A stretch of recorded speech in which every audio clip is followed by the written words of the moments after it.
it takes a moment for YouTube to catch up. And oh, okay. It says it's receiving data. The screen on my side. Yep. And it says we're streaming, so we are live. Hooray! And Ernest is here again. Heyo. So yeah. So today we're gonna be playing dramatic. Rummage. Yeah. I had to do a dramatic. Let's go. You can't hear my.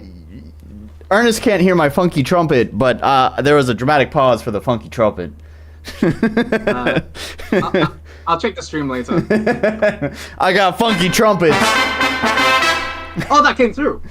Oh, it came through. You could hear my Just funky. like a small, for a small little bit, I heard it. Maybe you need to talk at the same time. Talk while you're doing it. Okay, well then I'll talk while I press my funky I can hear trumpet. it. Hey, hooray, my funky trumpets.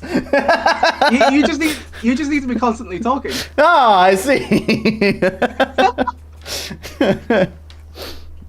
Okay, so let's hope I'm not embarrassing myself. Nah, probably not. Alice is here. That deserves a funky trumpet. Hey! Hey! Hey! So, before we jump into it, Ernest had asked me something, and I wanted to answer it when everyone is here, just kind of following up on my game last time. Ernest has someone who might be able to help me out with my game. And I was saying that would be cool because I'll probably need a couple of programmers. I'm pretty much planning to overhaul a ton of shit. I was considering some of the stuff that you had talked about last time and how I think a lot of it just comes down to visually conveying what the fuck is happening. And you know what? RPG Maker is not very good at visually conveying things. So I've had some ideas on how to like convey juggling and the stacking effects and all that. It's all visual stuff, and it's all stuff that is I might be able to do it with some plugins, but it would be a headache. It would look ugly, probably a little bit janky, and so it's just something that I think it would be better to have someone who knows what they're doing make it for me. So that's for visual stuff. There's a whole UI I want to redo. There's just tons of stuff that I want to redo. It's probably a pretty big project, so I'm probably going to need having a couple of people helping me with it would probably would benefit it a lot. Woohoo! Woohoo! So that's all that I want to say. Why are we looking at this? Looking at what I was watching on YouTube before I started the stream. Finally, a good indie horror premise. Oh yeah, finally. It's just oboe shoes. Yeah. Anyways, so first of all, welcome to the new grading sheet. I've added one new category to the new grading sheet. So we have game title, that's self-explanatory. Last time I talked about game state, that just talks about whether it's, in development or finished. Then should you play it? Yes, maybe, no. And now the new edition, is it better than Concord? Nah, that's a low bar. Hey, even you're aware. But don't worry, if you're not aware of Concord, I went ahead and put the story right here in your key. So you got your key. If you don't know what the abbreviations are, you got IDXW, and you're like, what is IDXW? Oh, it's right there. In development, don't watch. IDW, oh, it's in development, watch this one. R, oh, that's release, and Yimli, you might like it. And then, what the fuck is Concord? Well, Concord was a AAA game funded by Sony and developed by Firewalk Studio. The game spent 8 years in development. It was an online hero shooter much like Overwatch or Valorant with a Guardians of Galaxy aesthetic. The game launched on August 23rd, 2024. It was removed from sale on September 3rd, 2024. The game lasted less than 2 weeks before being canned. It reached an all-time peak of 697 players, a peak that was lower than that of Redfall and Suicide Squad, two equally as unsuccessful live service games. It is estimated that Concord had less than $1 million in sale. Concord has been deemed one of the biggest AAA flops in gaming history. So there you go. It's the most expensive flop in video game history, right? Quite possibly. At less than 1 million in Crazy. sales. Yeah. So there we go. So now we're grading games based on Concord. We're not going to let Sony forget. We're not going to let any developer forget. No CEOs, no developers, no Sonys here are ever going to forget Concord. All right? We are tired of these godforsaken live service games. There are games that are worse than Concord? No. Concord is now the worst. Okay, so anyways, without much delay, last time I spent an hour talking about AI. Let's not do that this time. Let's just jump into the game. Oh, and Orc is using... So am I watching through the stream? Yeah, probably. There's gonna be a bit of a delay. Yes. So if my reactions are delayed, I'm sorry. No problem. I know, I thought about that. It's just that, unfortunately, my upload on my internet, like my upload speed, is kind of not very good. So Yeah, that's I'm worried if I'm streaming to Discord and streaming to YouTube, it might not do so hot. Yeah. Right? Full disclosure, my reactions are gonna be delayed by several seconds. Maybe up to 10 seconds. I've noticed sometimes. Yeah. And actually, let me just check some volume settings here. Tell us something interesting, Ernest. Did you know this guy is blue? That's pretty interesting. So, okay, Sometimes it's orange and red too. Sometimes, yes, that's a good point. Yeah. So it's funny Sometimes you get sparkly things in the sky. Yeah. So it's funny. Looks like in my headphones everything's balanced nicely, but looking at the meters in OBS, it looks like the game is really quiet compared to you. So I think I need chat to sound off on what the mix is like here. What's up? I can read Miss Gristle while we wait. She says, I didn't know what Concord was before this stream. Can't say life is dramatically better now that I do. Oh, you should look it up. You should look up Concord and all those great character designs. They're the world-class character designs. Well, if you really think about it, a lot of rich people who don't know anything about the games industry wasted a lot of money, and I'd say that's a good thing. Yeah.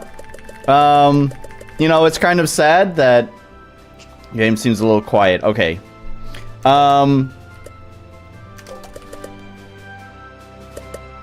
So, gosh, it's loud in my headphones. Okay, but, yeah, what was I saying? I don't remember. Concord sucks, that's what I was saying. Oh, poor devs. They spent so much time working on it, and then very, very few people even got a chance to play it. It's not so much the devs. I mean, the devs are just doing their job, but I think it's just a lot of higher-ups are just completely unaware of what people in the games industry want. Yeah. Well, and also there's the whole deal of, okay, I'll mention that in just a second. But there's also the whole deal of, the game was in development for 8 years. I'm sure that's plenty of time to maybe change course on some things, but I don't know. It's just like, think about what was popular 8 years ago. I don't think it's just that. I don't think they really communicated with the public very well. It's just one of those things where they just stayed quiet about the project for such a long time. Yeah. And then suddenly it was like, bam, here's the game. Yeah. And then they realized, oh, people don't actually like this. Whereas if they had communicated about the game along the way, and were able to gauge reception for it, then I know it might not have been quite the disaster it turned out to be. Yeah. So, I wanted to bring this up. So remember, you're complaining about my game and the awful keyboard config screen, right? Well, Just look better. yeah, well, yeah, Orc has his programmer who made him fancy rebind screens, so like even his controller is fully mapped as well, unlike my game. And he has a normal fucking key rebind menu. Yeah, this looks legit. Yeah, it does. Although it's funny, I know some history behind this. There was no failsafe if you unbound the menu or the cancel and OK keys. If you unbound those, then you just couldn't bind things anymore. You couldn't leave. Support? Huh? At the very least, if you give mouse support to the menu, then people are able to fix that. Right. Yeah, I don't know about that actually. I mean, like, I don't know if if they could fix it with that. Emphasis on was. I don't know if they could fix it with the mouse or not, but that's actually, you bring up another good point, is that his mouse functions like a normal mouse, like in normal games too, which is really nice. Yay. This is something I'll have to fix eventually in my game, but like right now, default RPG Maker is you have to click to highlight the choice and then click again to activate that choice. So, like this is just hover to select, right? Which is pretty normal.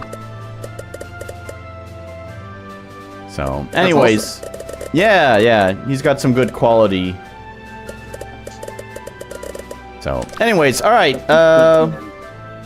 Let's just start. What is this fucking this royalty-free music?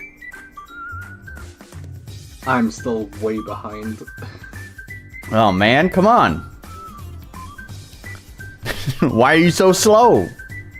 Oh yeah, I don't have audio. How will this work? I'm gonna hear you doubly now. Yeah, that's a good question. Man, should I try? Alright, let me try sharing my screen with you. And if shit goes to hell, then I don't know. I'm gonna stream it at a really low frame rate. Yeah, that's fine. I mean, as long as I can hear it. If I just want to see, then I can just check the stream. Okay, I'm gonna stream it at just 15 frames, because that's as low as I can set it. Yeah? So it'll be a little bit choppy for you, but, that's fine. yeah, hopefully that way... Oh. That is YouTube music. Yeah, there you go, now you can... That is budget YouTuber music.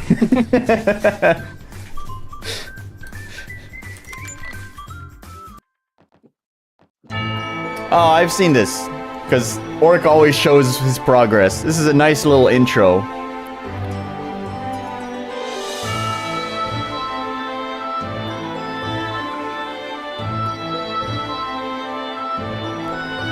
Wrath. Imagine prepping stuff before stream. I'll have you know, me and Ernest were talking for like 15 minutes before the stream started.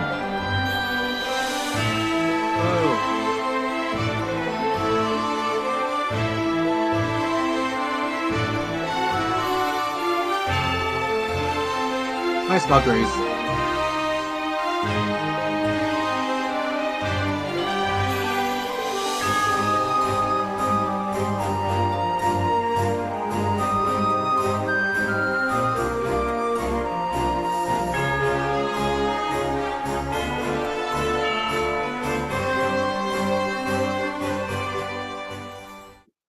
Nice short and sweet intro that... That's a new journey.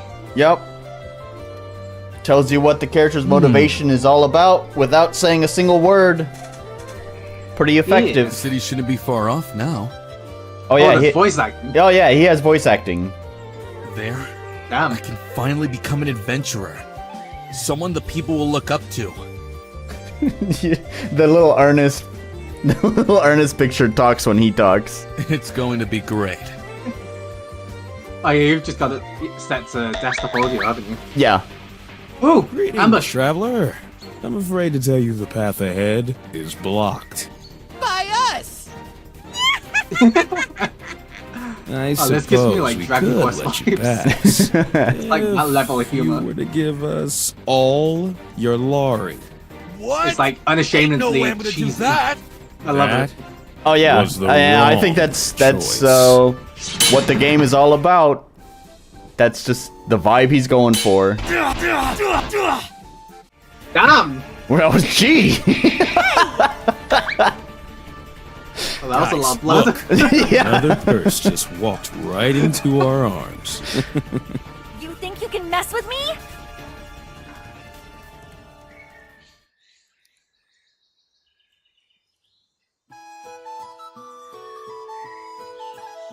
Finally awake, are we? How are you Whoa, feeling? Are we naked? Can you stand? Yeah, I was gonna say. He's got some underwear on. Yup. Haven't slept Uh, that good in a while. Where are all my clothes? And where They're am I? addressing it. I removed them. How else did you think I could examine you? You're in the big city, Straya. Oh, good, good. Can I have my clothes back? Come on, no need to be embarrassed. How expensive Let's was see, it to Morris. voice all You this? can find your clothes in the wardrobe to your He's left. in chat. Simple gaming. Thank you. He'll answer you. So how did you end up like that anyway? All this voice I acting was work ambushed must by be a bunch of expensive. bandits on the way here. I refused to give them my I lorry. think he found some pretty cheap so they beat folks. me up. I don't remember what happened after But that. it's still probably Yeah, pretty you You got expensive. lucky, kid. A girl with Relative blue I mean, for the- I think the game yesterday. knows Ah, that how good. cheesy it is. My lorry's so still cheesy there. voice acting just An works. aspiring adventurer, huh? Yeah. Oh, and I know too because Say, I've helped him with some How of much do I owe the you for this with excellent a couple of sound effects You know too. what? I'll And I do know you a he was favor always and like, not charge more you cartoony. this. I don't want to Yeah, get in the no, way of this- your this- plans. I like it. But It's try and be unashamedly more cheesy, careful in the and it's future. fantastic. Yeah. I promise. And I thank you very much. Don't worry about it. Now get out of here before I change my mind. Thanks again. She flirting with us? All right. Maybe a little. It's been rough. I finally reached Straya. Sure, she Like, didn't do more than here just take I off our clothes. come. Speaking of which, I should probably go and find the guild. Okay. So I am noticing now that volume might be a little bit of a problem. Damn, voice acts absolutely everything. How long is the game? Must be a lot of dialogue.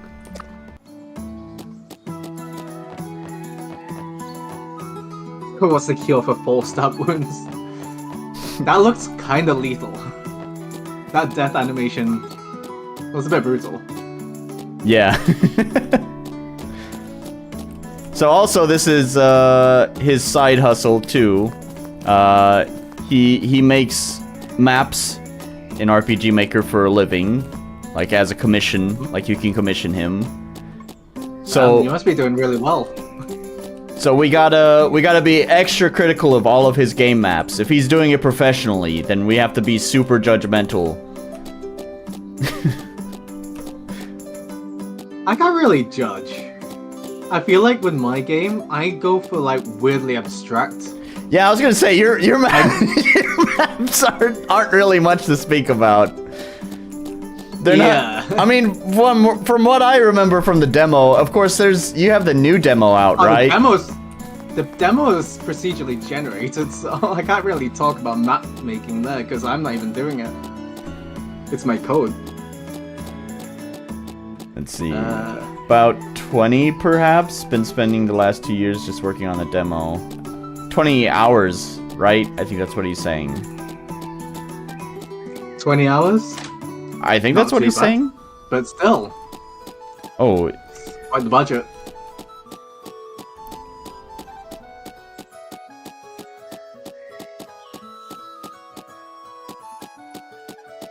can you interact with things? I guess not. Kind of appreciate that. Messy.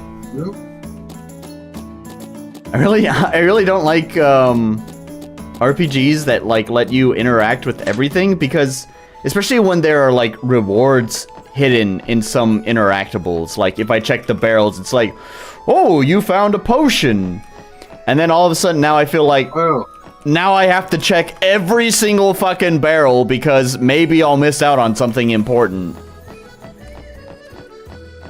You know what you should do? It's just that you should have like random barrels where like a goblin is hiding inside just to troll the player. You check a barrel, instead of getting rewarded, you get punished. Stop checking the barrels! Yeah. Oh yeah, make it so that it's based on the count of how many times they've checked the barrel.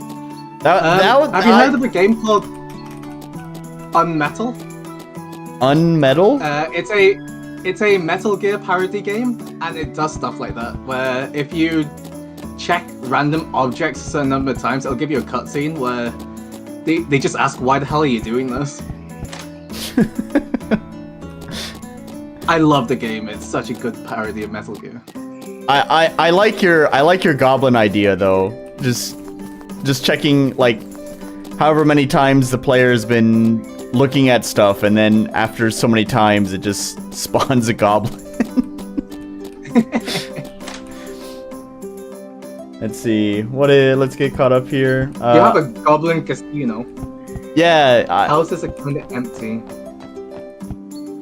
Yeah. I mean, budget isn't an issue so long as I don't go over my monthly income. Yeah. Fair. And I mean, that's generally how I feel about my own game as well. Except he gives me shit all the time. I'm not gonna say it on stream. Think, you know, you're making a living. You wanna. Well, he wants to go the Kickstarter route. You're fine. He wants to go the Kickstarter route. Oh, damn, good luck. Yeah. Good luck. I think he'll have success. I don't think his goal is particularly high, but he does want to have that extra breathing room. So I think he'll probably find success. I've played his other games. He has other games too. Yeah. He has a. If you've already got a bit of following, it helps out a lot. Pry Into The Void started with a Kickstarter. I only raised 5,000, but that's all I needed because I needed a new laptop, and that was literally all it was for. Yeah, I think you had told us that story last time too. I remember that. Yeah. You just wanted to get that laptop. I think he said that's about the kind of goal he wanted to set. Maybe, I'm not sure. Yeah. It's definitely a lot more realistic. Oh, his highest stretch goal is 60K. Never mind. People looking to fund an entire game is hard. Excuse me. Highest stretch goal is I'm Dustin.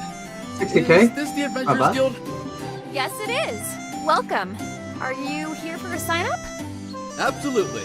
Oh, that lady's All art right, looks different. I'll go and get the papers ready. Maybe that's a Feel free to stretch sit goal down while you there. wait. Different artists?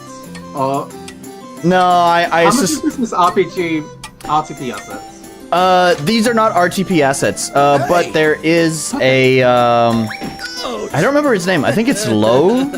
I don't remember his name. There's an asset creator Miss? who has Do I know? like a character creator pack, You're and the all guy these I sprites tried come from to his tell you character creator pack. So is you And after all. Okay. I think some of the characters. So, Gosh, this is so loud in my headphones. I'm sorry. Hang on. You're an adventurer. Oh, this sucks though, because if I turn it down in my Nice. headphones, I'm just it about turns to you sign up down too. too. All right. Good luck with that. Just shout louder! Shout. I am kind Anyways. of busy. So I think because it's a character generator, like some of the face Dunstan? like that one there is from the generator, while the main characters have like a dedicated artist. Sorry for the wait. I got your papers ready now. Just fill out this form, push your thumb onto this card here, and that's it.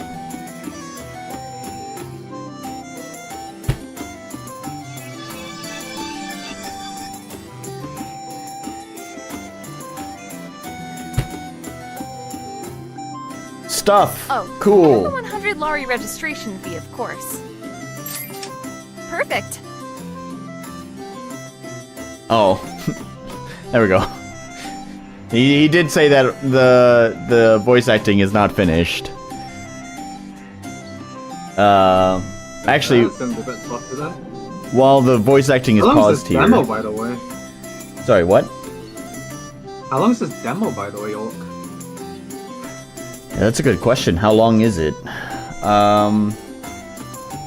I mean, to be fair, we're moving pretty slow through this. Yeah, we've got commentary to do.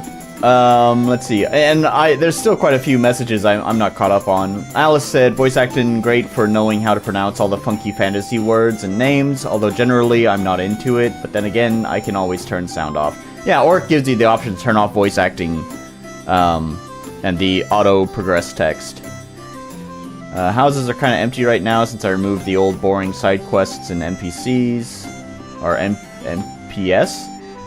And he says, Goblin Casino, everything is a drum. Everything is a drum type item. I don't know what Wrath is talking about. My highest stretch goal is 60k. Yeah, we read that. There are more dungeon rummages. I like the one with Marsha counting off her attacks. Yeah.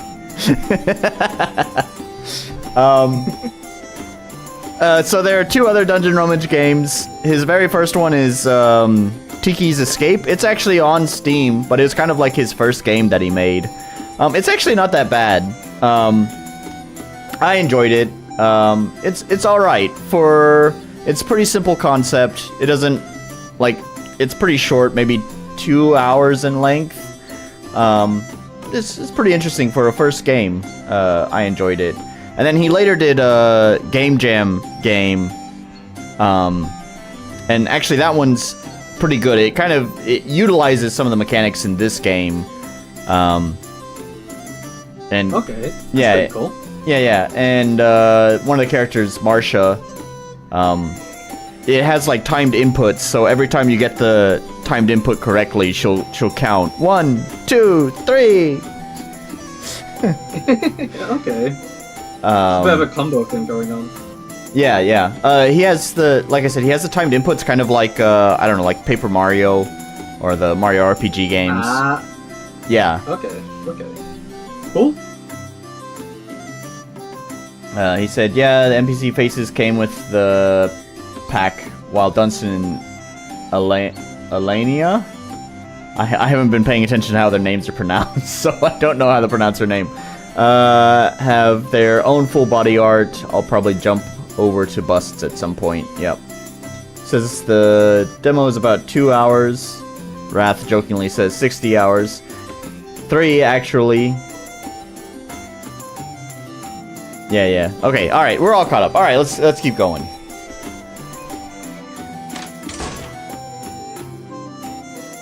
Alright. Oh, do you want to do some A+ voice acting? Oh, am I voice acting? You can if you want. Alright. Here we got some fresh blood. This is Somon. He's going to be your combat instructor. Why does she sound like... She sounds like Fiddle. Yeah. Idol. A man of 2 voices. You only have a fiddle voice and a gruff voice. I think it's more my female voice. I only have one female voice. Only one falsetto. That's right. Don't worry, Rocky. I'll be gentle. Come on, let's head outside of town and get started right away. Alright! Oh, and Dunstan's Toad. Yeah, let's go with Toad. I love making protagonist characters really goofy. I don't know why, just playing as the most goofy-ass character. Alright, we're starting right away! So how about you go ahead and attack me? Don't worry, I got a thick skull! Okay, so... I'm back. So I know Oric has been saying that he has rebuilt this tutorial and that he swears that either this is going to teach you how to do the fucking mechanics, or if it doesn't, then he's just gonna fucking hang himself. So let's hope that this tutorial teaches us how to fucking play the game. Now, to be fair, if this is building off the same mechanics as the Game Jam game I was just talking about, it's not that complicated. And he has since like tightened up and polished mechanics since that Game Jam game. So I don't think I will have any trouble with it. However, I do know that he had told me that a lot of the people who played his Game Jam game complained about the timed inputs and just didn't know how to fucking do it. If you guys don't get this system, I'll unsubscribe.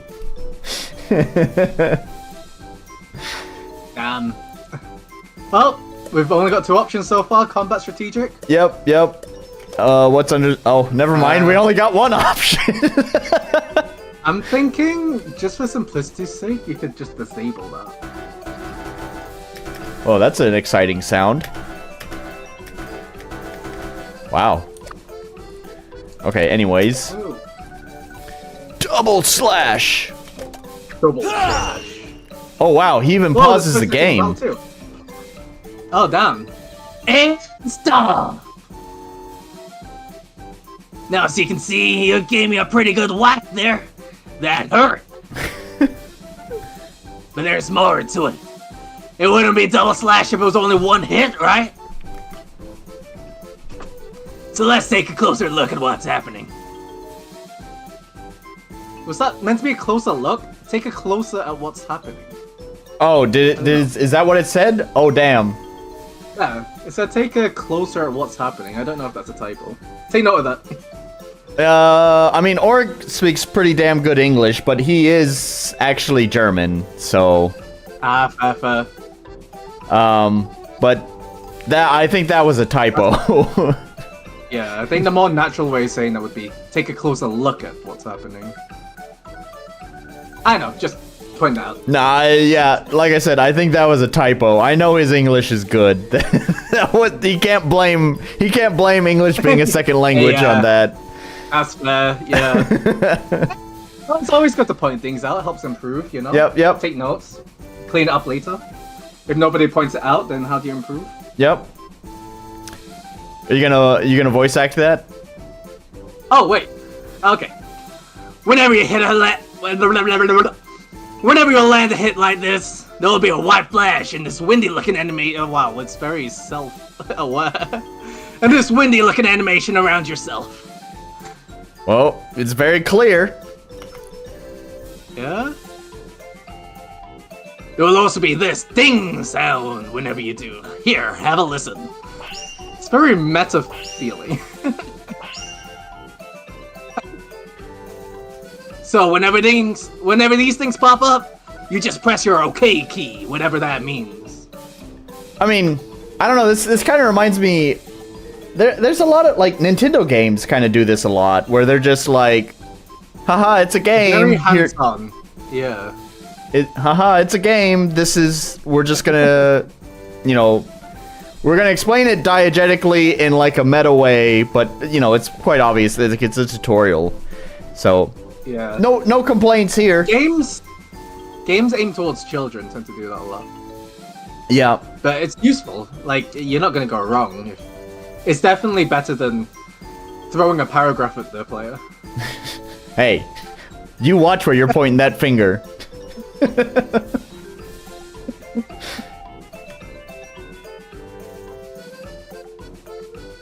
Where's my voice actor? I don't see an OK key on my keyboard. Where's the OK key? You have to press OK in sequential order, the letters O and K. Yep, that's how that works. Press the O and then K key. If you time it right, then you'll hit a second hit, and so on. If you train enough, you'll be able to unleash a whole flurry of blows upon your enemy. Now let's see if you can pull it off, shall we?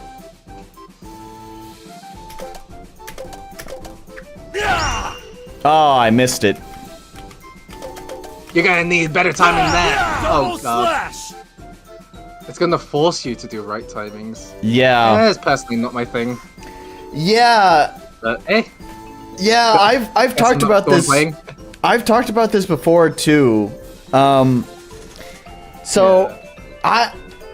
first of all, he had shown off like the frame timing, and it's really short. I think it's like 20 frames. Yeah. So it's like a third of a second you have to react. Yeah. Okay. It's pretty short. It's pretty short. I know this because we all started. I found like this website called like the Human Test where you can like test your reaction times, and like everyone in my Discord is like, oh well, here's my average reaction time. But I remember that because that all started because he was talking about how short the timing is for his inputs. I do think it's a little bit tight. I do realize like his argument is that, you know, it's consistent. Like throughout the game, it's never going to change. So you're going to, as you play the game more, you're going to adapt to that timing over time, which makes sense. I agree with that. Yeah. Would you consider maybe having a bigger window, but having a smaller window of extra damage? You know, like how Paper Mario does it? Where it goes good, great, that sort of thing. Actually, Just it depends on the to make a bit skill. more open for, So it gives you that skill ceiling for better players, dealing extra damage if you get it within a smaller window. But having a wider window just for general players who might not be as good at reflex timing stuff. I don't know. Because me personally, I can't play games with real-time elements like Paper Mario and all that. I love Paper Mario, but at least it's more lenient, and I got through 1000 Year Door. But I can imagine other games. There were other games like Blue Dragon, was it, that also had real-time elements. Not too into it, to be honest. Yeah, here's the thing. Like, it's funny. So, like, Paper Mario is I think the most obvious example, and it's also kind of funny because one thing I really liked about Paper Mario was that getting the timings right really was almost more of like showmanship of skill, but it wasn't always necessarily required. Like there's some pretty careful balancing there where like if you are just bad at the timings, you can still complete the game. There is a game which is fresh in my mind because of I was doing some testing that's unrelated, but I was doing like volume testing from different game engines. There's a game called Virgo versus the Zodiac. Do you know of it? No, I don't. Okay, Virgo versus the Zodiac does another very similar thing with the timed inputs. I really wanted to like this game, but it drove me nuts that like you had to master the timings. If you fucked up the timings, you get punished so hard. Yeah, that's definitely not a game for me. I know there are certain games like that, and they definitely have their target audience. What was that one game that was like turn-based combat but with rhythm mechanics? I don't think it's an RPG Maker game. I think it's a Game Maker game. Shoot. I don't know. That's not ringing any bells for me. Everhood. Never heard of it. There's a game called Everhood. It's somewhat Undertale-like, and it's basically a rhythm game, but it's also a turn-based. It's also a bit of an RPG, and like those types of games with precision timing mechanics definitely have their audience, but you need to be marketing to them. So yeah. I think at that point it depends on your marketing, because if you're targeting general JRPG players, it's going to be difficult, and you're going to get people who complain. Yeah, and you know, actually, that just kind of hit me now too that you bring that up too. I mean, listen to this fucking Mario Party ass music that's going on, right? Yeah. And I mean, if you're gonna target Mario and Luigi / Paper Mario fans, and he just said in chat. He just said in chat that his inspiration was more from Legend of Dragoon. Legend of Dragoon. Ah, yeah. So Legend of Dragoon. But yeah, I don't know. I feel like the game would definitely do better if it was more forgiving with the timings. It might be placeholder music, but I kind of dig it, the Mario Party vibes here. It's like just at the beginning of the game, right? When everyone's rolling the dice and Toad is explaining the the board and why we need to defeat Bowser or whatever. Yeah. At that point, yeah, you've got your clear target audience, which would be fans of Legend of the Dragoon. So as long as you do your marketing right to target those players who are fans of the series, then yeah, I think that's great. It's completely optional if you want to, you know, widen the timing and then giving that skill ceiling to better players. I like how there's just this really gory blood Yeah, graphic you're that right. plays every time you get hit. I'm pretty sure he It's has. just so out of place.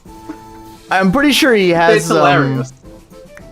Gosh, what is it? Like this very anime, like, you know, like samurai, like the screen, like the actors change to like silhouettes, and the whole background becomes like blood red. I believe one of his actions has that happen, and you just see like this giant gush of blood, but you know, it's all silhouetted out. Because he always shows off his progress in his game in my Discord, which is cool. I'm not saying that's a bad thing, but I'm aware of some of the cool actions that happen in the game.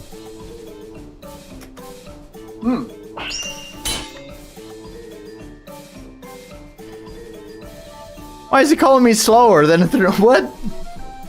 I got the timing right, didn't I? Did I not block it? Wait, but he's holding his shield in front of him.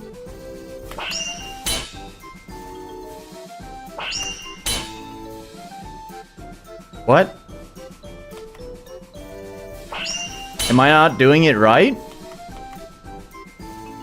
Yeah, this is the part where it's definitely not a game for me. I feel like I would struggle with this too. You must really like getting hit. I guess so. I think you're supposed to hold the shield in front of you. I'm pretty sure I'm getting the timing right. Okay, I love that. Listen, I got plans. Can you block this, please? Wow, you must. Okay, it's looping now. Yeah. I like that though. Yeah. Yeah, Got I think the something game is dialogue. bugged out. Oh, is it? Yeah, I'm pretty sure I'm getting the timing right. I'm just really bad at this. It is in time with that light animation, isn't it? Yeah. That sound effect. Oh. Can you die? No, it heals you. Oh. I guess I'm just gonna have to restart. Rip. Damn it. I wonder if there is this, like, manual saving. I probably should create a save after the intro. Oh, there's a continue. Okay, there's an autosave. Thank goodness for that. His game is less busted than mine. This seems... My game, you can't even fucking save. I realized how important autosave is. Just, like, after the first demo. The first version of my demo didn't have autosave. Hey! And I just realized how Oh yeah. important autosave was. Oh yeah. Super major quit point So... is, So... you know, Nice! player hadn't saved in a while, Yeah! and then Yeah. they die, and then they have to go back, you know, like fucking one, I mean- even just 10 minutes ago sometimes it's just like, oh man, fuck this. Fill out this. I mean, it's definitely certain games, like you're talking Souls games where maybe you don't want to do that, but for most games, yeah, an autosave that just removes a lot of the annoyance of having to start over is fantastic. Yeah. And the one. Perfect. Also, if you have a bug, people won't be as hard on you if the game crashes, if you have autosave. Yeah, absolutely. Oh, he has the same layering problems as my game does. Glad to know. I just noticed some tiles were on top of... some tiles were on top of his character sprite, and that's because fucking RPG Maker, fucking RPG Maker doesn't want you to use tall sprites. Well, mapping's a pain. Uploading a fix right Yeah, now. with my game, I just have my tiles, and then everything else that's taller is just an object. Well, so because his sprite is so tall, it's like 2 tiles, 2 tiles tall, right? And so like anything that's supposed to be above the player will always be above the player, even if you know, if we're thinking 3-dimensionally, that doesn't make sense. I've come around like weird workarounds like that, like hiding the tiles, then having another layer, tile map layer underneath. Yeah, And then hiding the tile on top, and then stuff like that, just to deal with that. It's weird. Oh, I won't be able to finish the tutorial. Uh-oh.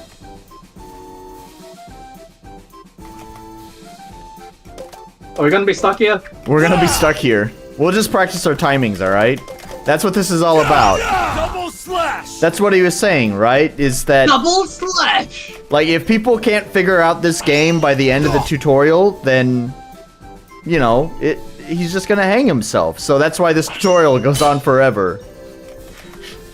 I mean, You're going to master this timing. I'd be harder on myself if it was purely a turn-based game and people couldn't get it. But considering it's a timing-based issue, that you're just gonna get players who aren't gonna be able to do it. Like timing, reflex timing in turn-based games is just not for everybody. There is And another... you have a very specific audience for that.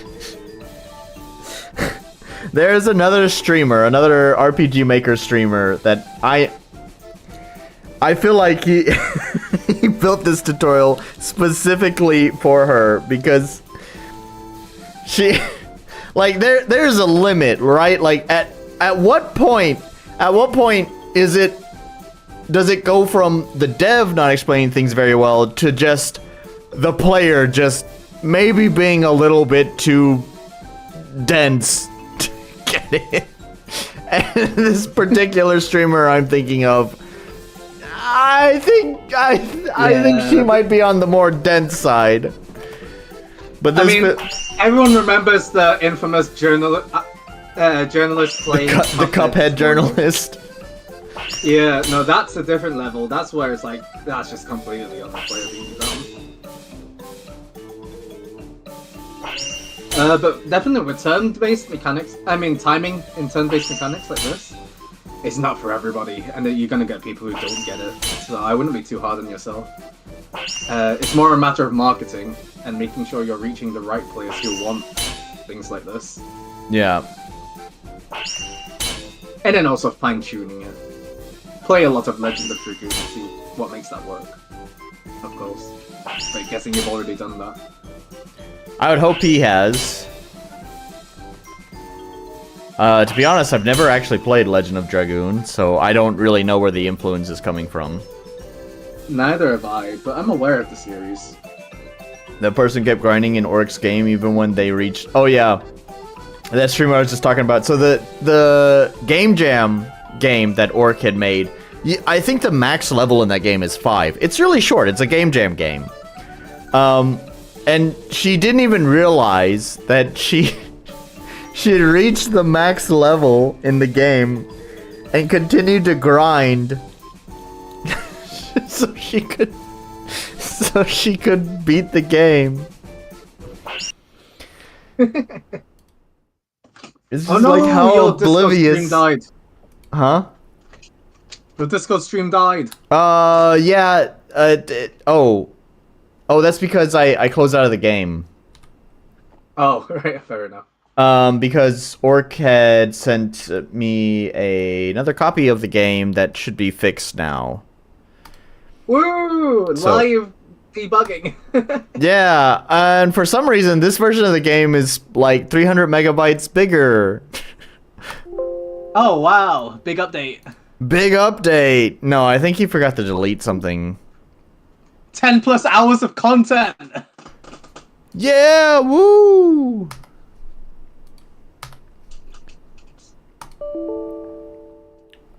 do you mean? What? This fucking thing is not available. What?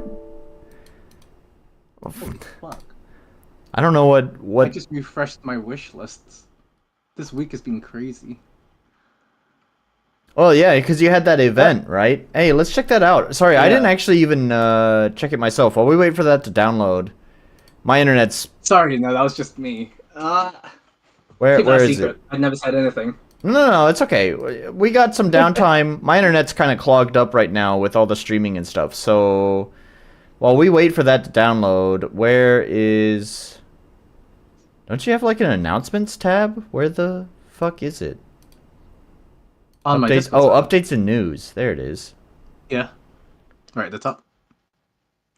I might be updating the demo again by the end of today, so don't download it yet. That's okay. Just I have some A games couple of bug fixes I've noticed. I have some games I need to play next weekend anyways. Yeah, Th- fair, fair. They were I had specifically purchased them for last weekend's stream. But my assholes in the Discord convinced me to play this just absolute dog shit AI game. And by that I mean like it was RPG Maker with just RTP basic assets, Oh, but like all of the I saw a art, bit of that stream. music, writing, voice acting, all of it was AI. AI. Yeah, That sounds painful. it was awful. Here's I can the only worst imagine part how too. bad that is. This is the thing that pissed me off about that game. The developer is selling the soundtrack. Wait, it's AI generated soundtrack. It's an AI generated soundtrack, and he's fucking selling it. Damn, this is a dev with no shame, huh? Yeah, couldn't have put it better myself. Anyways, I got your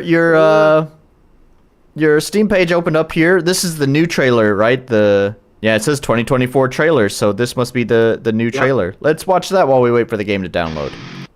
Oh, whoa, whoa. I did not mean to start promoting Pry Into The Void here. Well, why else are you here but to promote your game? True. Well, I thought I was here to just check out old games.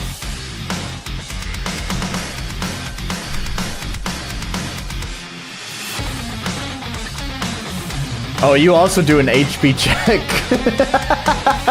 That's how I handle my tutorial as well.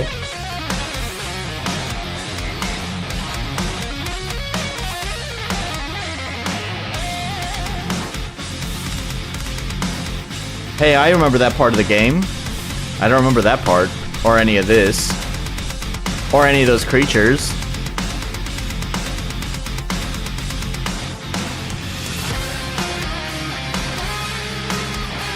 Did you edit the video, or did you have someone else edit the video? Oh no, I did it on myself. Yeah, it's pretty cool.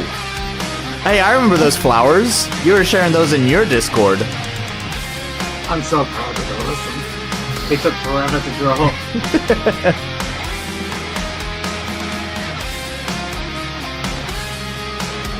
Are those your hands? Did you take a picture of your hands? And just put like a pixel filter over them?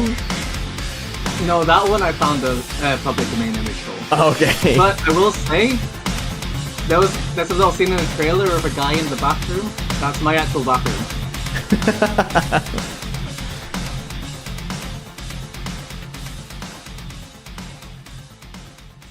Pretty cool, pretty cool. Alright, it looks like the game's finished downloading. Whoa! Woo. Let's go. Let's see if we can hold the shield up now.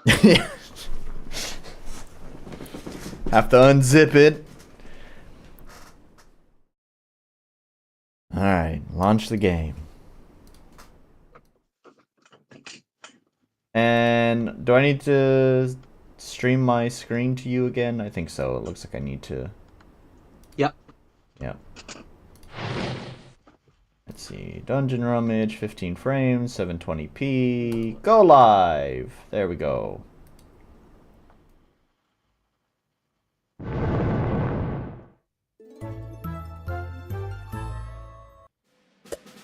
By Pry Into The Void, guys. It has a working tutorial. Whoa, did I remember my save? Ah, hell yeah, except RPG Maker doesn't really like it. It should be fine, probably. I know, mate. RPG Maker doesn't like it when you This seems update. Have an installer. Did you just unzip it? I just unzipped it. Oh, that's excuse me. interesting. Yes, What does it Absolutely. Right. So I'll go he's and get the using papers ready. Feel free to sit down while you wait. what is it? He's using a special tool that kind of changes. It encrypts a lot of the information. It changes how the game's packaged and stuff like that. It's kind of a meant as tamper protection, I guess you'd call it. I wouldn't really call it DRM. It's not really DRM, but just Whoa. Yeah. Do I... It's more like obscuring want things. so- yeah. Not being- I have the tool too, but I have some complaints with the tool, so I just didn't use it. In fact, actually, the tool, that specific tool broke my game, so I just wound up not using it for the version that you played. Anyways, but yeah, part of that I'm tool, be aware. part of that tool will change where the save file is located. Okay. Oh, and the 100 No, lorry I'm just off the registration philosophy fee, of that course. I don't think you need things like that. Perfect. Where there's a will, there's a way. People are gonna find a way to break into it. Oh yeah. The main idea why I think he and I both wanted to use the tool is because the scripts, the plugins, they don't get encrypted. They're just open, available for you to copy out of any game. And so the game, sorry, the tool is supposed to kind of encrypt the plugins so that way it's not so simple.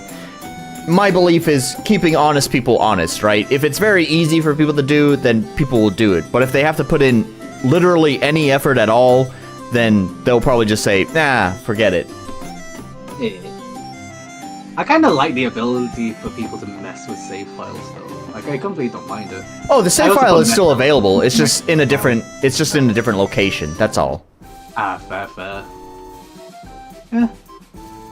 I like putting like meta elements into it as well. I put like little references into save files, allowing people to mess with things. Maybe unlock a few secrets if you put extra parameters in. I have concerns with people messing with my game. I don't really mind if they want to play around, like modify. I mean, the debug tool that I let you use, I'm pretty much planning on leaving it in the game because, like, I don't care. Will the chicken still be there? Huh? Will the chicken still be in the game? No. Well, you know what? Maybe just as a joke, maybe I will. Please keep some chickens in. I'll leave the chickens in, but it'll be like you can only enable them through the debug menu, right? So you'd have to do like game.chicken on, and then it would like reveal all the chickens. And then add some dialogue to them so that they roast you for breaking into the game or something. And then it opens up the console menu or whatever.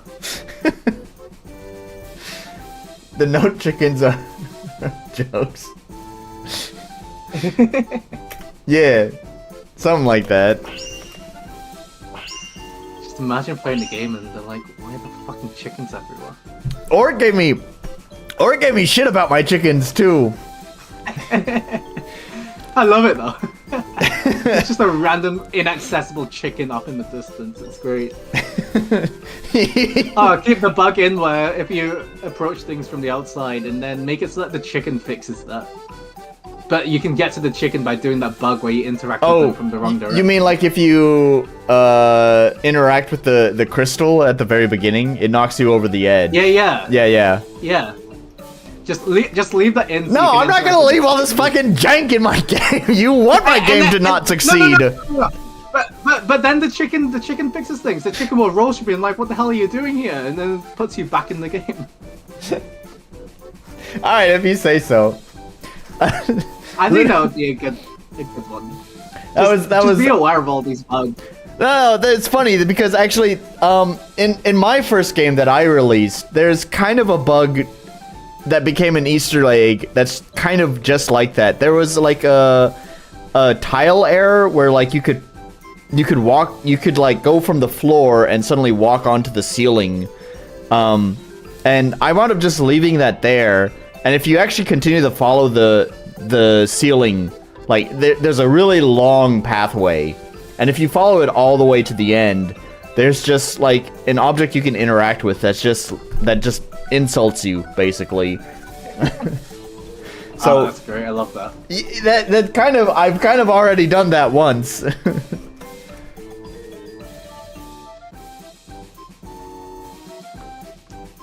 The selling point of Fiddle becomes, hey, you can ignore everything because you touch a chicken that gives you 999 in every stat, except that it breaks the game. One of the people on the RPG Maker forums had actually informed me. So I tried to account for, because I was talking about, just like Orc here in the tutorial, it's just calculating how much health has been done in order, like how much damage has been done, where the health is at, in order to progress into the next stage of the tutorial. My game does the same thing. And so it's very much possible in the tutorial of my game for you to get like what's called an element critical. They're super, super rare. But it is possible that you could get an element critical and just wipe out the tutorial fight before it's gone through all of the stages. And so I tried to like account for that by like having like a fail safe where like even after you defeat the enemy, it will still just go through all the stages. You just won't actually have to kill the enemy. It'll just be like, great, now you can juggle. Great, now you can juggle. Great, you're finished, right? It'll just happen all in a row like that. Unfortunately, I guess I didn't quite set that up right because someone on the forums who had playtested the game was like, I went through half the game and didn't even realize that you're supposed to have a fire skill. I was like, oh, well, damn, that sucks. So they just never received the fire skill because they skipped that section of the tutorial. I thought I accounted for that, but I guess not. Gotta love unintended consequences. Why not check if your player actually lands the input? I swear I'm using the functions built into RPG Maker. There's not like... I suppose... Off the top of my head... Yeah, I don't know. Like, using just the like, control variables, like, there's not a way to say, like, the player used that skill. There might be a script, maybe, to detect what skill was last used, and maybe you could increment a variable based on that. I don't know, but I'm not familiar with that. I did what I'm familiar with, and at the very beginning of the tutorial, all of your numbers are predictable, so it's just a matter of math, right? So that's why I did it. That's why I did it that way, is because it's like, oh, I know the player will do this much damage, or more, so if they do this much damage or more, then it will progress to the next stage of the tutorial fight. It's not hard if you action sequence for both you and Orc. I'm not much of an action sequencer. All of my action sequences have been made by Orc, so blame him!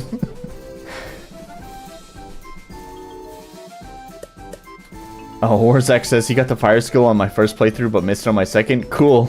Good to know you can miss it.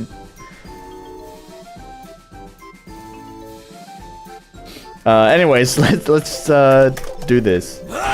Double slash! We share screen when ready. What? Am I not sharing the screen? I just see your profile picture in big. Huh? Discord says I'm streaming it now. Maybe I'll leave the call and come back. Okay.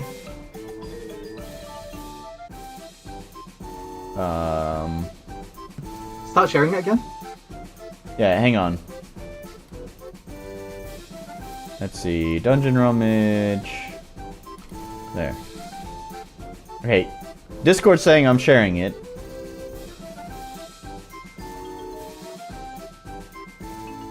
you see it? I'm not seeing anything. What did you break? I touched the chicken, I'm sorry! You touched the chicken.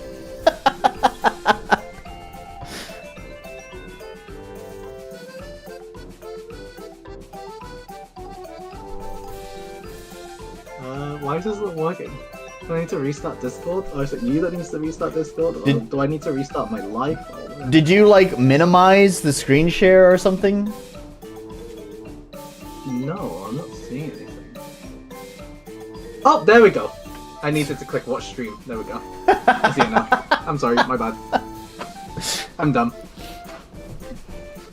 Yeah, RCX says that's why HP is a bad idea, because you might, you know, adjust the balance and then the calculations are not right. Well, my answer to that is use fucking chicken notes, chicken stickies everywhere. You just put a little chicken note down saying to remind you, hey, by the way, this whole fight progresses based on the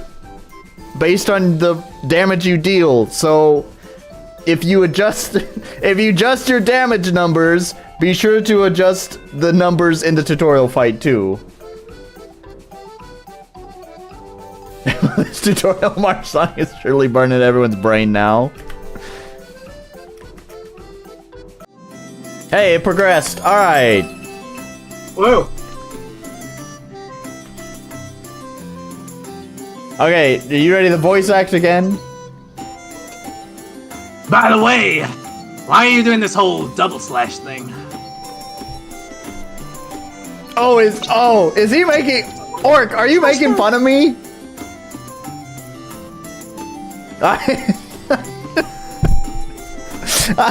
Yep. I had told him a long time ago, he showed a preview of like the attack skills of his characters, and I had told him like the battle shouts of the attack names are kind of cringe. The fact that this doesn't have voice acting makes me feel like this was added after the fact. This is pretty sure the other the dude... opportunity to put a little roast in. Yeah. Nice. I don't know about that. Why did the stream stop again? Oh, there we go. Restarted it. In any case, you can disable it in the options menu under skill shouts. Boy, this literally is for me. He wrote this whole section because I said the shouts are cringe. Damn. You might as well just say, if you're Nolan. You're Nolan. If you're Nolan. Just put it in there. Just say, if you're a dumbass like Nolan, yeah, you can disable it. You can also mute the whole groaning stuff, should you ever feel it's annoying or weirdly sexual. And that's about it. You can tell the nice lady that you're ready now. I think I'm gonna destroy my voice. My throat was sore the entire next day after that stream, by the So way. maybe I don't know if I should go this hard. maybe don't destroy your voice when you do the voice acting. We'll meet again once you're ready. And he goes right back into doing the throat growl. Give me a voice. If you voice acted more of the game, then I wouldn't have to destroy my voice for you. This is your fault, Ark. Looks like you're finally ready. You're finally all set up and ready to be a true adventurer. I bet you're excited for your first dungeon time, aren't you? Absolutely. Yay! Oh, only that one really? line. Only just one line? Only one line? Absolutely. How much did you pay for that, huh? How much did you pay for that one line? Glad to hear it. Disable just walk out of the northern gate. The road will lead you to all kinds of dangers. I misread the dungeons. Dangers, all sorts of dangers. For now, you'll only have access to what we call the Fool's Folly, because you're a fool. It's a cave-type dungeon, located right outside the city. Can't miss it. But if you keep it up like that, I'm sure you'll get access to all of them in no time. Take these items too, they should come in handy! Without those windstones, you won't be able to leave a dungeon. So please, make sure to always carry at least one. Or don't. I know you're dumb.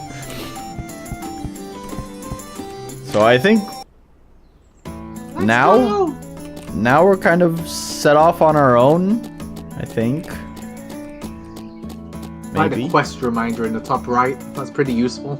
Clear the Fool's Folly dungeon. Yeah, it's weirdly kind of pixely. Not sure what happened there. Oh, fair enough. It's just really low res for me, so I don't see that in the stream. I'm guessing it's a PNG you've just put into the game? Yeah, probably. Oh, not yet. Okay. Yeah, I guess I don't have the other character, right?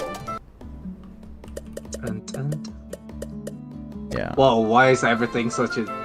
Okay. Wait, what? That menu was all sorts of different colors. Oh, yeah. Yeah, I told them about this plugin that lets you, like, recolor all of the text in the game, and it looks like he, definitely took advantage Went all of out that. with it. I don't know if I like that. Oh well.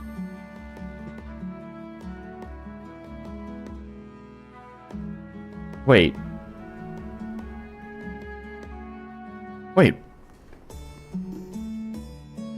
What the fuck is this music? Oh. Wait a minute. Yeah, Is this one of your music? but I didn't write this. But that's the fiddle theme. Oh. Oh.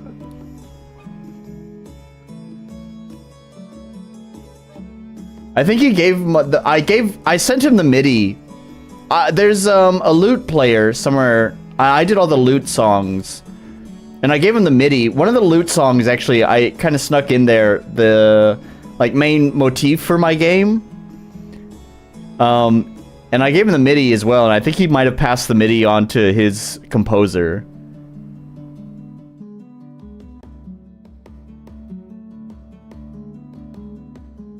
It's neat.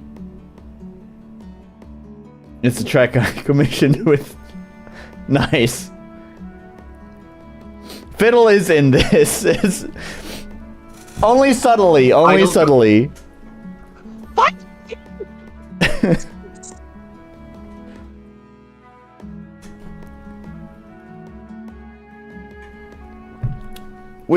It's a team effort, right?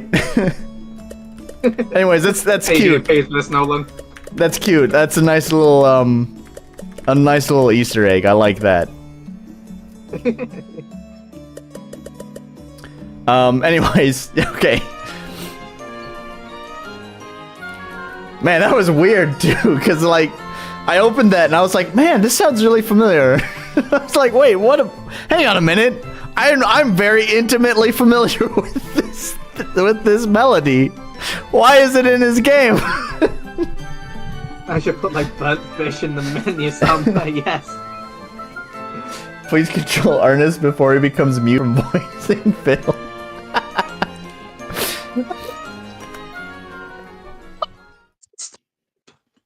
Yeah, when you do the Fiddle voice, Discord doesn't like it. Oh, why? I Discord too! Wow, this is some energetic music. Damn. We're getting pumped.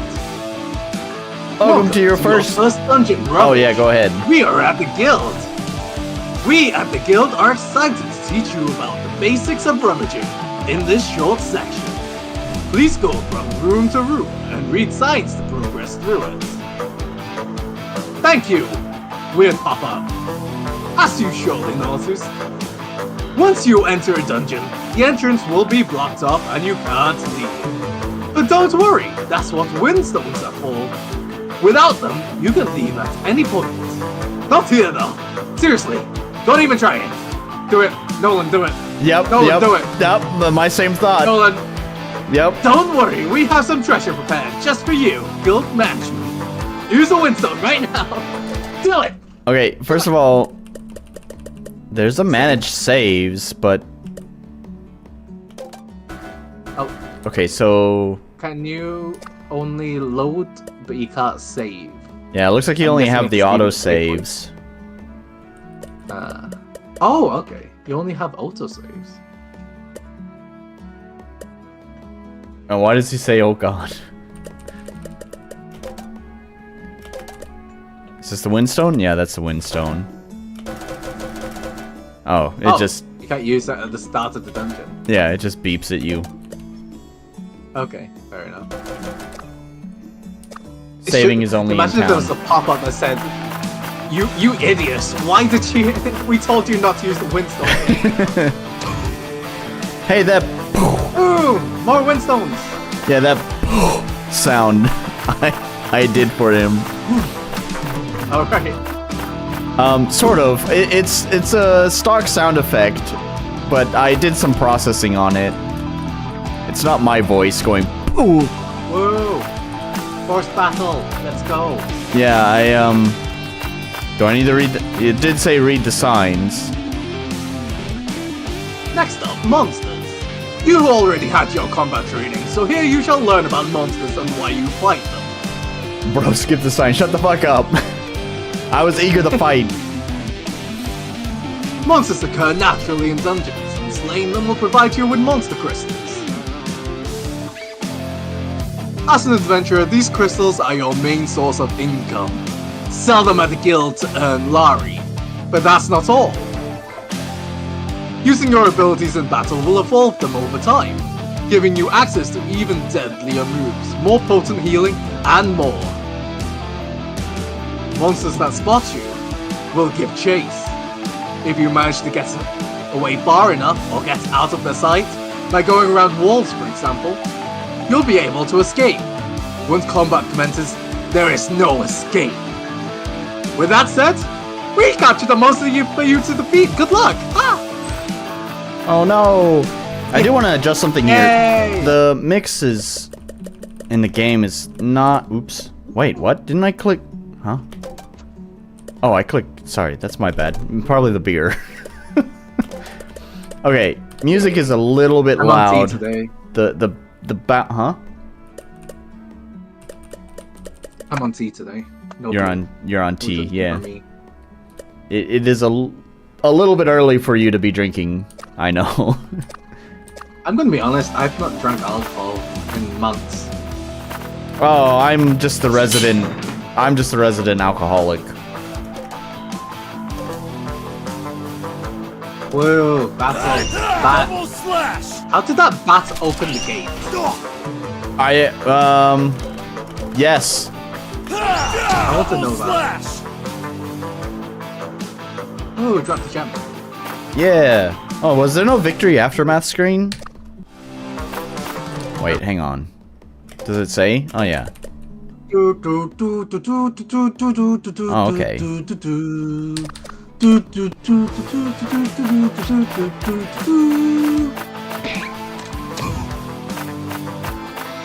Armor! Wear it! Nolan, wear the armor! Oh, was it armor? Yeah. New armor. Oh, where are the stats? Wait. Used. Oh, this is an RPG Maker thing. We need to go from the equipment menu. Yeah, I don't like this. This is a very old school way of handling, equipment. And of course, RPG Maker only does old school.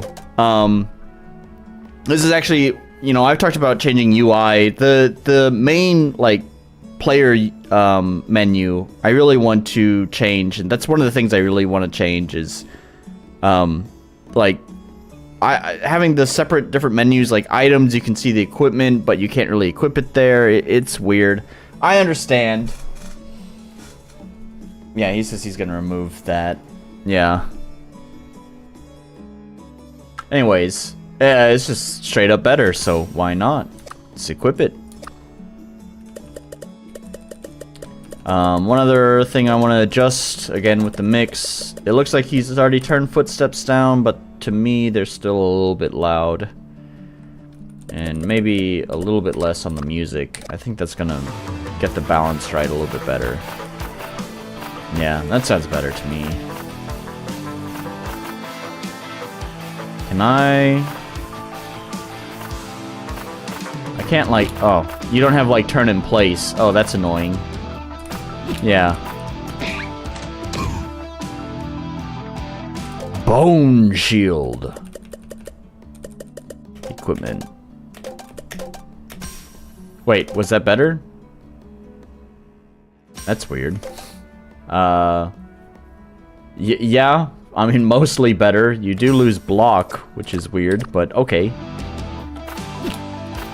How much does that hurt me? I've lost quite a lot of health from that.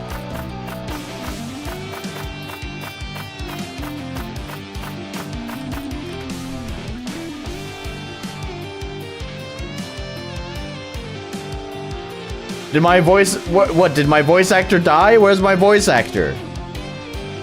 Oh shit! Congratulations on completing this training course! With this, you are finally ready to tackle the real thing. Just one last thing. It is common for adventurers to repeatedly clear the same dungeon, be it for loot, training, or any other reason. With that in mind, do you wish to be brought to this training course again on a future visit? Or would you rather go straight into the main dungeon? I don't... Yay. Actually, I'm not really sure what it's asking me. Like, if I say if I want to go straight to the dungeon... it sounds like it's asking me, like, if I... Would you like to turn off the tutorial every time you enter this dungeon? Is that what... Oh, I see. Because this is a training floor it's giving you. Right. Okay, I guess I get it. It's phrased a little bit weird. I don't know how I would phrase it, but it's sort of with that in mind, do you wish to be brought to this training course again? Oh, it should be. Oh no, you're right. Again on a future visit. Or would you rather go straight to the main dungeon? Okay, no, I get it. I get it now. Maybe it's just the beer brain. Drunk, Nolan. Yeah. No, I get it. I don't know. Something about, like, so here, it's common for adventurers to repeatedly clear the dungeon. So here it's saying, like, hey, my brain was going, hey, I might want to replay this dungeon again in the future. But then down here, this was like, my brain was saying, oh, but I will no longer be able to access this part of the dungeon.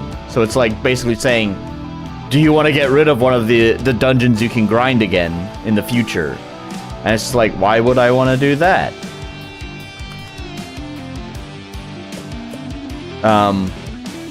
But I guess what it's saying is like it would just skip this first room and then go straight to the next room, in which case it makes sense. But I don't know if that really should be an option. Like, I would just say, like, I don't know. Yeah, just... isn't that weird that it's offering it to you? Yeah. Like, I don't know. Is there anybody that would actually want to go through it again? I don't know. Yeah, I don't know. I feel like it just... Fuck it.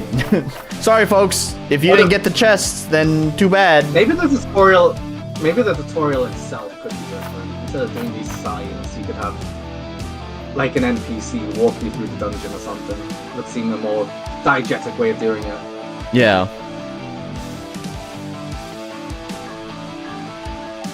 Ernest. Oh shit! Welcome to the Fool's Folly. Remember, there is no shame in retreating to fight another day. Use the wind zone to return to blah blah blah to town to rest. Gear up and cash in your monster crystals. Guild management. Guild management. I would usually not offer it, but after hearing so many dumb fucks saying they want to repeat tutorials, I put it in. That's one way of... I like your phrasing on that. I suppose. Is it really that rough to need a tutorial to go through a dungeon?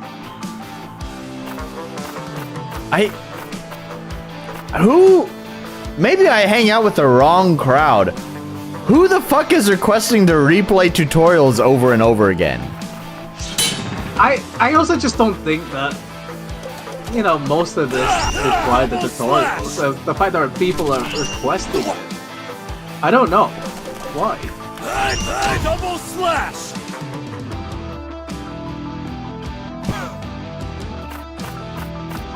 Nolan even skipped the whole, you can scrap your own gear. Okay, fair enough. I feel like that could be done when you get back to town, though. Because I feel like that would be a better place to do I skipped scrapping your gear and all that. Was that in that dungeon? Yeah, because if that tutorial was in... If the scrap your gear tutorial was in the dungeon, I feel like that's not a good place for it. I'd agree with Ernest there that maybe the town is a good place. Because, like, you kind of have, like, the two different modes, which is kind of how I think of my own game. Is where, like, when you're in the dungeons, you're kind of focused on the combat, the exploration, you're just trying to move through stuff, make progress. And when you go back to town, it's like relaxation time, downtime. You're gonna do all your menuing and all your RPGing and stuff like that. Yeah, you open the chest and ignore the sign. Oh, my bad.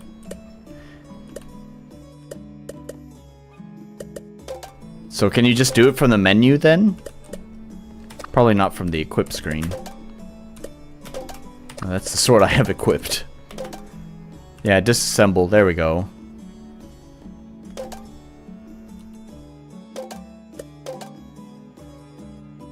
I hope you don't need to...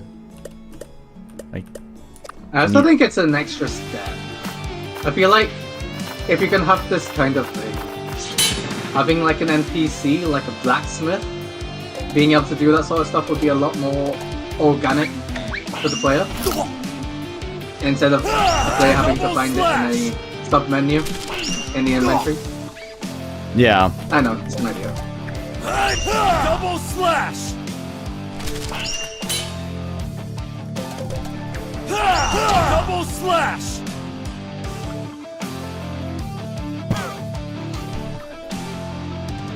You're getting told about it again in town too? Okay. Ah, so there is a forge with like a blacksmith character. Yeah, I do think just leaving all those little mechanics to be explained when you actually need them would be much better.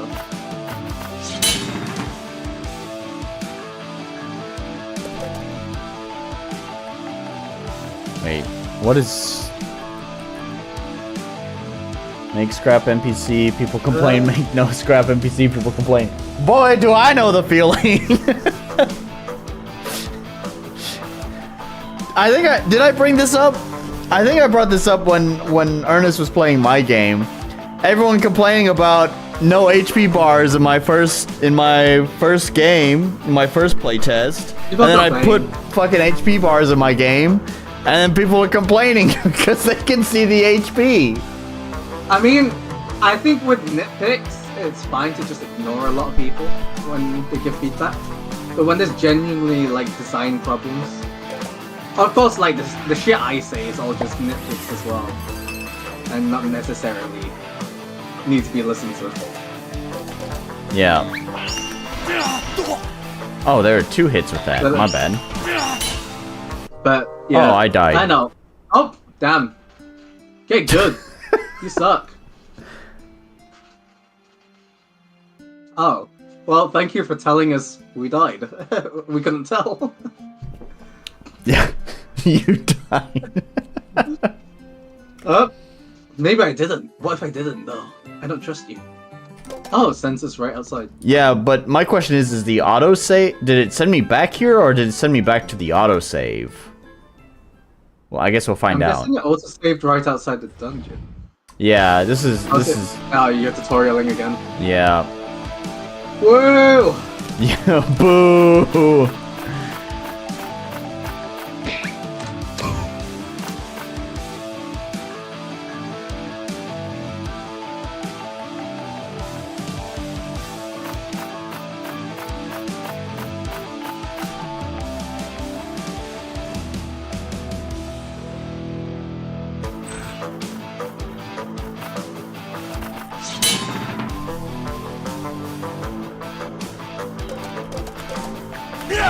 Double slash!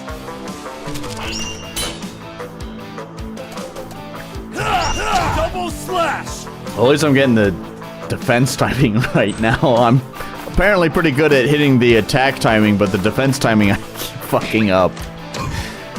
Whoa, no one's gaming.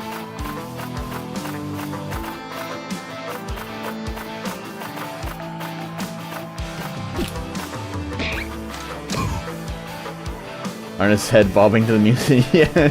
Ernest is just jamming out. I will say, with the moments where I'm like a little disengaged, it's because I'm doing work at the same time, like I said. Yeah, yeah. I didn't mention that at the beginning of the stream, though. That's my bad. Yeah. Ernest is not 100% focused. He is backseating the game. I'm here to be a menace! Yes. I'm here to offer Fidel voice.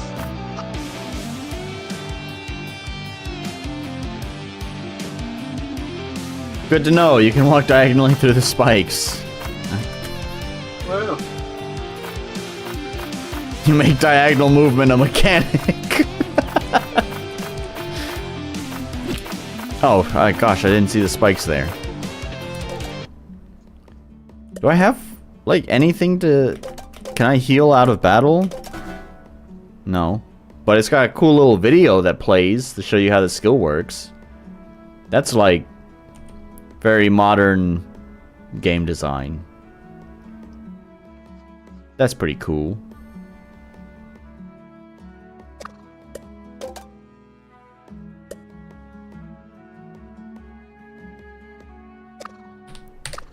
Okay.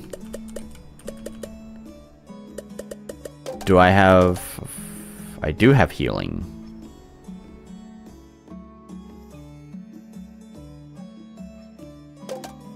There we go. Let's do that.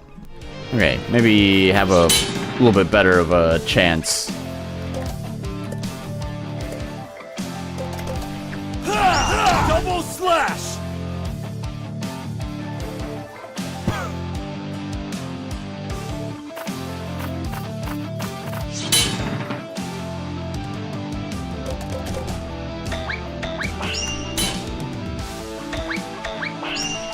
Yeah, getting those timings right. And then I fucked up the fucking attack. Damn it.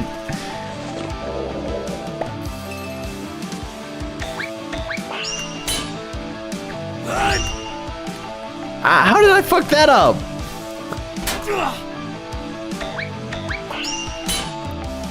Double slash! Wait, didn't I just fucking heal? How am I down to 25 points of health? What the fuck? Holy shit. Am I bad at this game? Just get good, Nolan.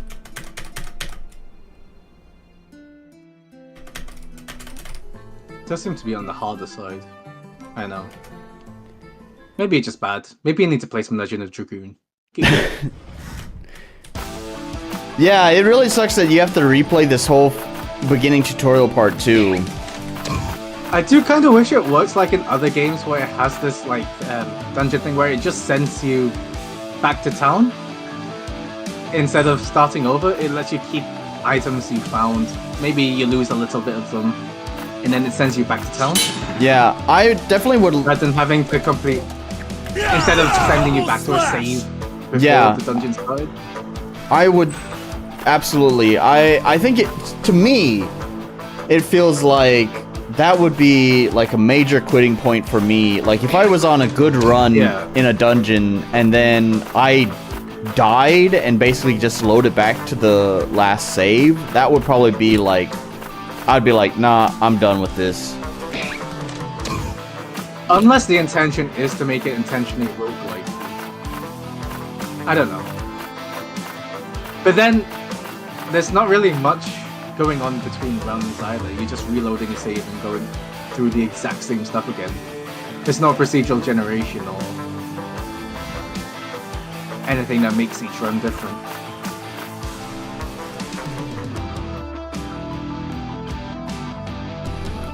Yeah. Yeah, I know that the chests are randomized, the loot is all randomized. Oh, okay. But the dungeon layouts themselves, I believe, are the same every time. Yeah. I honestly feel like this type of game, this is a matter of opinion, but I do feel like this type of game, the roguelike thing doesn't really fit it very well. So going back to what we were saying is like, if they are going for this like loop of going into dungeons, getting sent back to town, I feel like it could work. I mean, there are games like Moonlighter that does that well. Moonlighter, Persona is pretty much supposed to be that that. Double slash. You go into dungeons, then you come out, do your thing. Double slash. Often they'll send you back and let you keep some stuff so you can at least make some progress between runs. yeah. Instead of feeling like you've just completely wasted it. Double slash. Yeah, and that's the thing, it's like, and that's what I was saying, is that, like, if I was in a dungeon and I died, it would just feel like I wasted time, right? Yeah. As it is At the now. very least, it does seem like the starting difficulty is tuned a little high. Holy But I don't shit! know. I blocked that attack and that was 40 damage! I only have 90 points of health. That was almost half my fucking health bar. And it was blocked! Yeah. Yeah. Just as you were saying that the difficulty is tuned too high, that fucking happens. Yeah, I agree. I mean, if you die, it's very much your own fault. Okay, maybe you're not doing something right then. I don't know.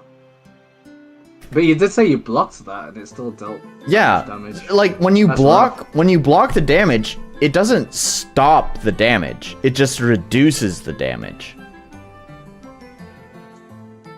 So I don't know. I don't know if it's very much your own fault. Like you there's no way to skillfully stop damage. Yeah. Like you're not like, you know, Dark Souls iframing dodge rolls out of major attacks or anything. You still have to take damage because it's a turn-based RPG. Yeah. Does seem like it's tuned a little high.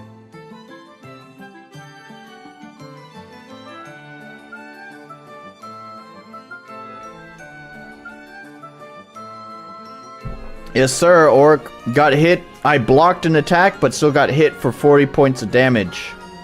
Which, of course, is nearly half my HP bar, so that wiped me.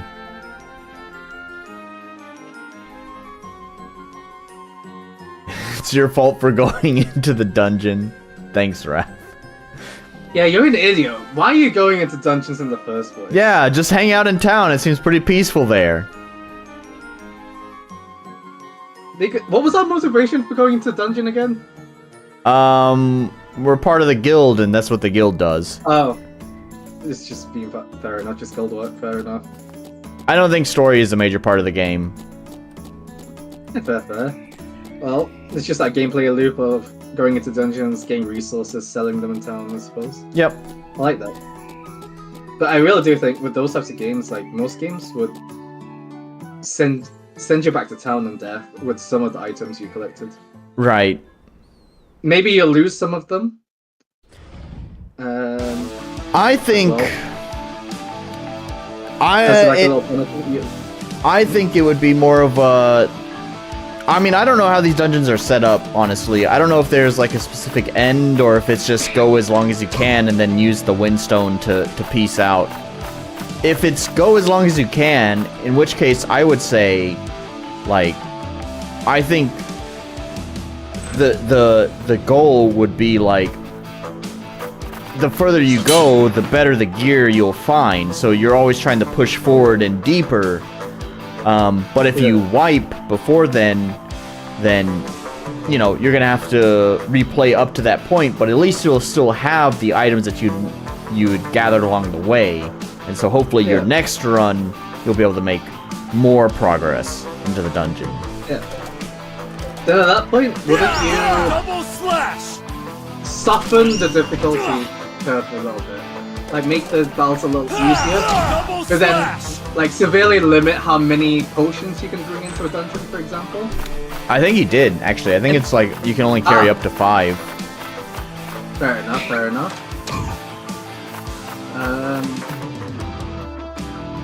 It sounds like that's the kind of loop. It gives me like, you know, that Atelier sort of vibe. Oh, the Atelier. I keep trying to get into that series, but it's just so boring. Your game is sort of in the same genre. Is it? Somewhat-ish, I'd say. I mean, like, Atelier is like, is sort of kind of like slice of life, the video game. Yeah. So, I suppose in that sense, yes. I think at a surface level. On a surface level. Okay, alright. Yeah. There's definitely a lot of things that makes it Sure, I'll agree with that. To be fair, I've played a couple of the Atelier games, but I've never actually finished any of them. Because I always just got bored. Just felt like there was no agency in anything that I was doing. Oh, and the crafting. I mean, yeah. Which one was it? The first one I played was Lydia and I don't remember the name. Suelu? I don't know. I don't know, but the crafting drove me nuts because like every time you'd have to do the same, I don't know what you call it, puzzle to craft just like your basic healing items, and I got so sick of just repeating the same thing over and over and over for all of my items. Atelier is definitely a game where for people who really like mindless repetition. Like those people who just grind Final Fantasy 14 quests. Yeah. I think it's the same sort of vibe where you're just doing stuff. Like, it's like busy work, but you're not thinking too much. Maybe just to relax after work. You don't want to think too hard about the game. I think it's that sort of thing. Oh shit, that wasn't a lot of HP that it healed. I'd say that's where your game differs, because definitely for like dungeon exploration, but the story, yours is definitely a lot more involved compared to that. Yeah. You wouldn't want to turn off your brain too much for your game. But definitely for games like Atelier, it's one of those turn off your brain, just relax, enjoy games. Yeah. So, Orc said you should totally pay attention to your stats though, like defense 1, block 1, you're gonna die. Also perhaps Is there a way to mess with those skills? Use the Windstone to save, so you don't have to replay the tutorial again. But doesn't that take me out of the dungeon? Like, so here's the conflict I'm... This is the first run. It shouldn't be that difficult. Yeah, like... I don't know, unless that's the intention. Because, for example, like, Moonlighter. I think there should be, like, an exit point in the dungeon, at least for the first one. That's pretty... so you can at least come out of the dungeon with some success. I don't think you want to give too many failures to the player right off the bat. Right, that was actually kind of what I was gonna say next, is that I was sort of waiting for, like, it doesn't make sense to me, like, I just finished the tutorial, so let me use the Windstone, right? Like, it just gave me access to the real dungeon, why would I leave it so soon? So... yeah, I would say give it a forced exit point, so you at least learn about those kinds of things. Like, I already said it 3 times that it's supposed to be easier. Okay, well, okay. I don't know, I'm sorry that it's yeah, defense, block, agility, they're all 1, yeah. Sets are a little off. Yeah, I guess something wrong happened there, so... Man, what's it meant to do? How do you mess with those in battle? What are you meant to do with those stats? I mean... how do those stats work? It says... what do you do with them in battle? It's, obviously, I mean, it says here, we can make assumptions because they're all pretty standard names. Max HP is max HP, your maximum HP. Attack is the damage you do. Defense is how much damage you reduce, how much damage you take. Block, that's a new one. Oh, I see. When you are blocking, that's how much damage is reduced. And agility affects damage and defense slightly. We could use the Windstone, but I don't know.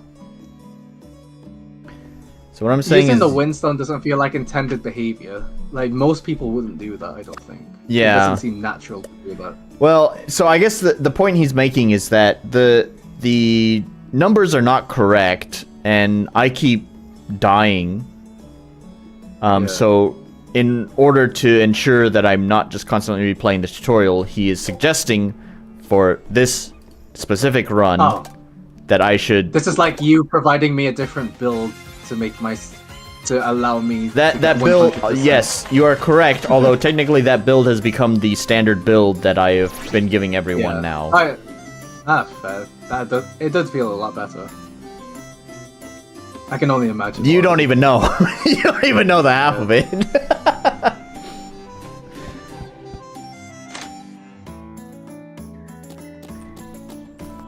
Okay, so I can create a manual save since I'm in town. Yep, there we go. Alright.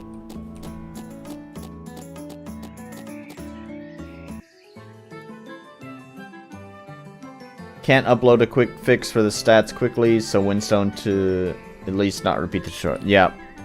We got that solved. Now I'll try my best to get through this this dungeon with shitty stats. Oh god, I was looking at chat. I walked right on top of the spikes.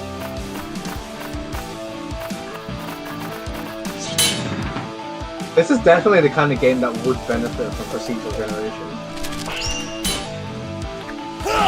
Double slash! Yeah, I might be able to agree with that. I'd have to see how more of the game progresses, but so far, I sort of agree with that. Oh god, and I fucked it up.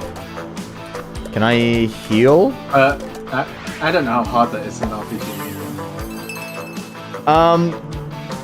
There certainly are some plugins that help you do it.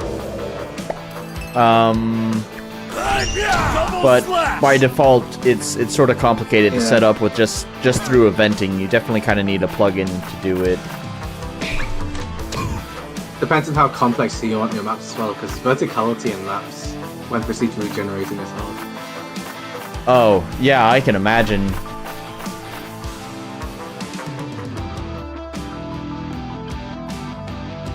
Essentially taking full damage due to defense and block being 1. Okay. So this creature here, this caterpillar creature, is the one that fucked me up. It hit me for 40 damage. Have we just got a broken game then? Is our stats just broken? Yeah, that's what he's saying. Okay, I get it now. So the stats shouldn't be that way. My defense and blocks stats are both at 1, but they should not be. So I'm taking basically 100% damage from their attacks. Do we need a new build? Or what? Oh, I just gotta... What do we do now? Yeah. Do we just keep equipping stuff? Until... Yeah, just to keep equipping. We just keep rushing through the dungeon equipping stuff? So one thing... Yeah, okay. So that sort of sucks. Hopefully you have some sort of... Normally you equip shit gear. Huh? And a Simple Gaming here is saying that we equip shit gear.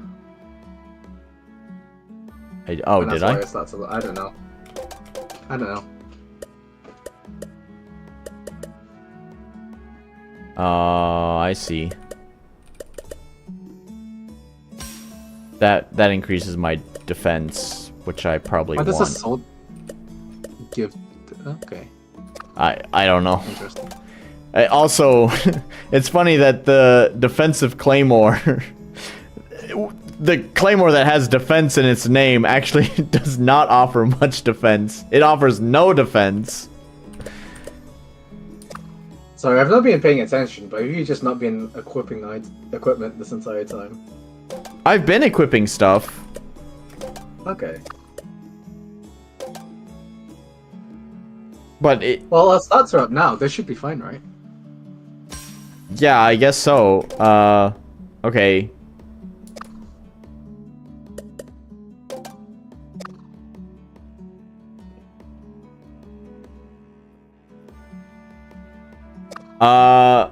Yes, Wrath, I did take apart some equipment, but then I died, so I lost all that progress. Okay, I understand that this is just due to randomization, and so just relying on, like, real luck, like, the unfortunate reality is that maybe the player will get shit gear from their first chest, but that feels not on. Yeah. That's why I think the idea of just sending the player back to town with the gear, at least, even if they don't benefit from it run to run, it at least feel there's some continuity between runs, you know what I mean? Instead of feeling like you completely wasted your time. So even if the gear you get is shit and then you start a new run and at least if you just get sent back to town with the shit gear, then there's some continuity and that just feels better. Yeah.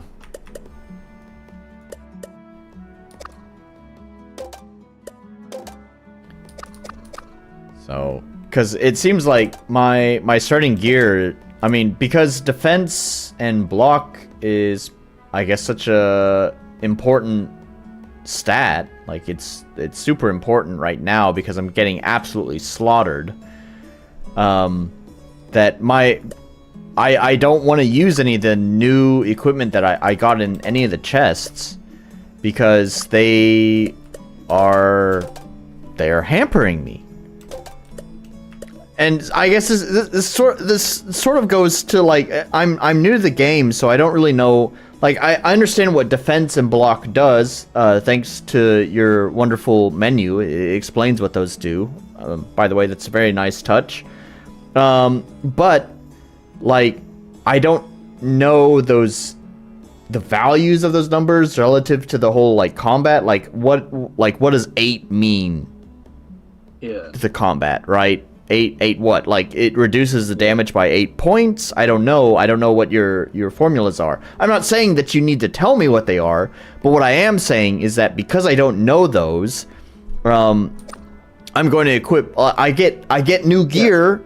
It's my first brand new gear in the game, and so my immediate instinct as a gamer is equip that shit. And so, because I don't know the numbers in the game, like, you can't really blame me for saying, hey, that's new gear, I want to equip it, and not realizing that, oh, I need, like, my super low defense because I equipped that gear is now bad. Yeah. I mean, at the very least, if it's, it's okay for the player to make dumb mistakes like that, but at least give them the room to learn from it, and that's where I think, that's where sending them back to town instead of, penalizing them by reloading a save feels better. Because I feel like the player is given an opportunity to learn, even if functionally it's exactly the same. Right. Yeah, and I definitely agree too. Like, I don't know if this really should be a game with game overs, honestly. Definitely going back to town, I think, would feel much better. What did they say? It'd be fine if the enemies wouldn't be too strong. Supposedly, you can finish this with your base gear. Okay. Wrath of Wood said, for example, Inscription, when you die, you get to make an overpowered card, and that gets added to the pool of cards in game, so eventually you will beat it with the overpowered death card. That's kind of cool. Yeah. If it's a game that's designed around the gameplay loop of doing things over and over, then for sure, I don't think game overs send them back to save. I'm very serious here. It's funny because I've been really, really thinking about luck in my game because of the disaster that was my playtest that you didn't have to deal with. I am heavily considering, speaking of having programmers, having the programmer completely rewrite how luck is actually handled in my game, and I actually don't want it to be true luck. Like, there will be some randomness involved, but it will always eventually be deterministic. Like, because, you know, with true luck there is a non-zero chance that someone could be rolling and rolling and rolling for the good thing to happen, you know, 99 times in a row, and that sucks. So I don't ever want that to happen. So I still want true luck to be there, but then I still want, like, kind of a cap on the luck, if that makes sense. Yeah. I mean, luck is fun and all. I just think it should be more of a bonus sort of thing. Right. Like, for example, getting a crit, that's why I think if you've got core mechanics based around luck, it's not fun. Unless someone decides to make a build completely around it. Yeah. But that should be completely optional.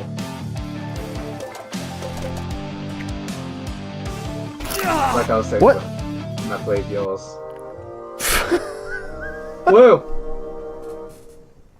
Wait, well, I didn't even get a flash to, like, block it. It just, like, it disappeared, it ran from the fight, and then came up behind me and just murdered me. Rip. お前はもう死んでいる。I don't think I can do this, man. Oof.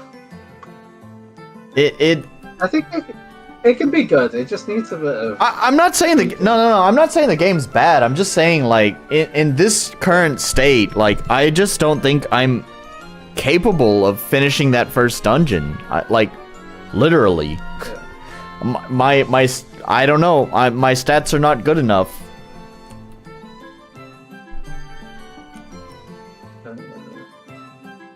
Fix on the way. I don't know, man. I might have to give it another try in, like, the future or something. I don't know. I don't want to be down on you, man, but we already went through one hot patch for your game. I'll still be around. Yay, shorter stream than last time. Huh? Yay, shorter stream than last time. Yeah. I think this is the shortest stream we've done. Yeah. No, I'm joking. Yeah. I don't know, I'm just thinking, how would you... Definitely.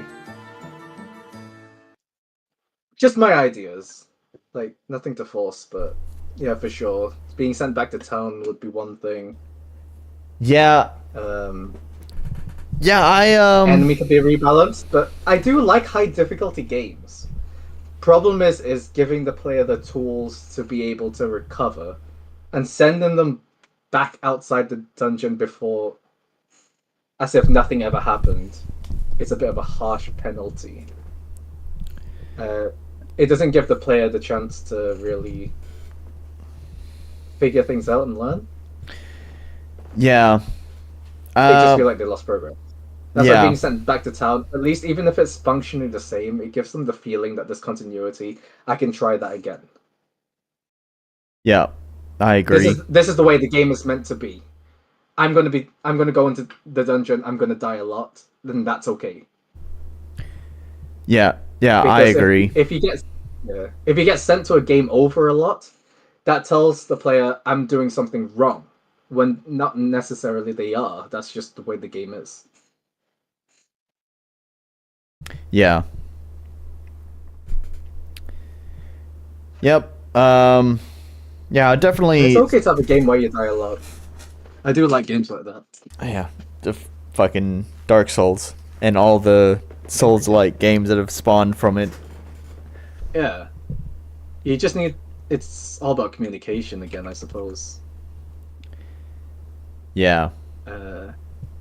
Just finding ways to communicate to the player that it's okay to die, it's okay to try again. Hey, that was the thing that you said about my game. I guess it's something I think about a lot. It's not a game like that, though? What do you mean? It's not like a hard game? Or what do you mean? Mr. Orc. How about a Funky Trumpet? Well, if the dungeons are designed to be replayable, it seems like that would be a good way to do it. Dungeons should have been easy. Mabi. Oh, okay. Yeah. The game is just completely unbalanced right now. Fair enough. Yeah, I think that's what he was saying. I mean, he was also saying that I was equipping shit gear, but in addition to equipping shit gear, It's there also was procedurally generated. But It's so yeah, in randomized. addition to equipping shit gear, there's also some problems going on with the balancing. Trumpet. Oh, could you hear my trumpets? Yeah. I think it's definitely easier for me to hear it if you're talking at the same time. So be sure to be saying something when you do it. Okay, well, I unfortunately didn't hit my trumpets as much during the gameplay as I had hoped for, but now that we're out of the game, I get to Hit it as much as you want. I get to do it as much as I want. Trumpets. There we go. Hey, let's go.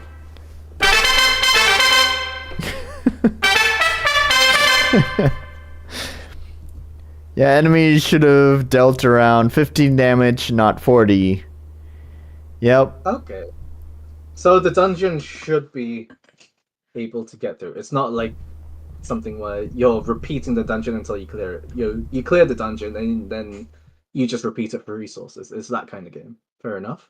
Yeah. Yeah, In and that case, yeah, it just needs complete rebalancing. That's all. yeah, and that makes more sense to me too, because I mean, I don't know, it's the personality of the game kind of gives a more lighthearted charm to it, so it feels like it shouldn't be so, Yeah. heavy and oppressing. Yeah. Although I wouldn't mind that either. It just needs, I think, yeah. If you are going that difficult route, I would say- Trumpets are totally not annoying. Here, how about some more trumpets? Whoa!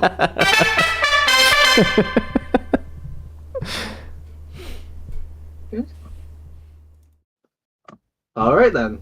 Any more plans for the rest of the stream? I mean, we need to grade it, but the grading system's pretty simple now. So, Screw the game! so we're playing Dungeon Rummage. We'll just call it Dungeon Rummage. That's fine. The state is in development, but you should watch this game. It's gonna go somewhere far. Whoa. Play it right now. No, but I'm gonna say yes under the assumption that the balancing will be patched soon. So we'll say yes, play it. Is it better than Concord? Yeah, I think so. Have you actually played Concord? Did you get to play it before? No, I didn't. No, I had no interest in the game. Okay. Fair enough. I saw the E3, or sorry, the Key 3 trailer for the game. It's premiered at Summer's Game Fest, right? I think it was. Yeah. Yeah, I watched that and I was like, "Oh, this looks not good." So I was like, "I'm not interested in this at all." And then it released and I was like, "Oh, yeah, my concerns were not unfounded. This is not good." Yay! Makes game not for gamers. Expects them not to sell. Yeah. Wrath says, actually, I'm kind of used to it from the chaotic redeems everyone got on Twitch. Oh, you're talking about my trumpets? Yeah. I liked Orc's menus. Yeah, I think there's a lot to appreciate there, honestly. I mean, we didn't get to see very much of it. But yeah. I liked the vibe at least. I liked how cheesy it was. Like, there are definitely games where they're cheesy and it's bad, but that's a game where it's cheesy and I enjoyed it. Yeah. Like, it's unashamedly cheesy. When they're doing it on purpose, it feels fine. Yeah. It's when they're trying to be, The unintentional Especially when cheese. there's gore everywhere in the battles as well. I love that touch. I should stay in like how gory the blood animation is. It's so stupid. So extra. I don't know. I'm sort of on the fence about that one. I think I might have to take a opposite stance on that one. I kind of like the whole cartoony nature, so the blood feels a little bit out of place to me. Fair enough. It's all a Depends matter on of what you're opinion, right? It's not. I think if Go ahead, man. the game incorporated more dark humor, then I can see it fitting in more. Yeah, maybe so. It's like cheesy dark humor. I can see the game going for that. That'd be right up my alley. Yeah. I love that kind of thing. And really, what I was just gonna say is that, like, you know, it's not a make it or break it kind of thing for me. It's like, to me, it's out of place, but do I really care? Not really. I mean, yeah. Your game for sure definitely falls more on like the innocent humor sort of thing. Oh yeah, no. I very deliberately try to keep it. Your taste, yeah. I very deliberately try to keep it like, you know, PG, maybe PG-13 at worst. I think I had mentioned at the intro, the main bad guy says get pissed off, and that pissed off is number one, the worst language that you'll ever encounter in the game, and number two is the only time you'll encounter that word. I get one bad word and I spent it there. Yay. I don't know how ratings work. No, and neither do I, but that's Like, the PSRP and all that. I don't know really how the ratings work either, but that's my system, right? That's my own self-imposed limitations. You get one bad word, Nolan. Pick it wisely.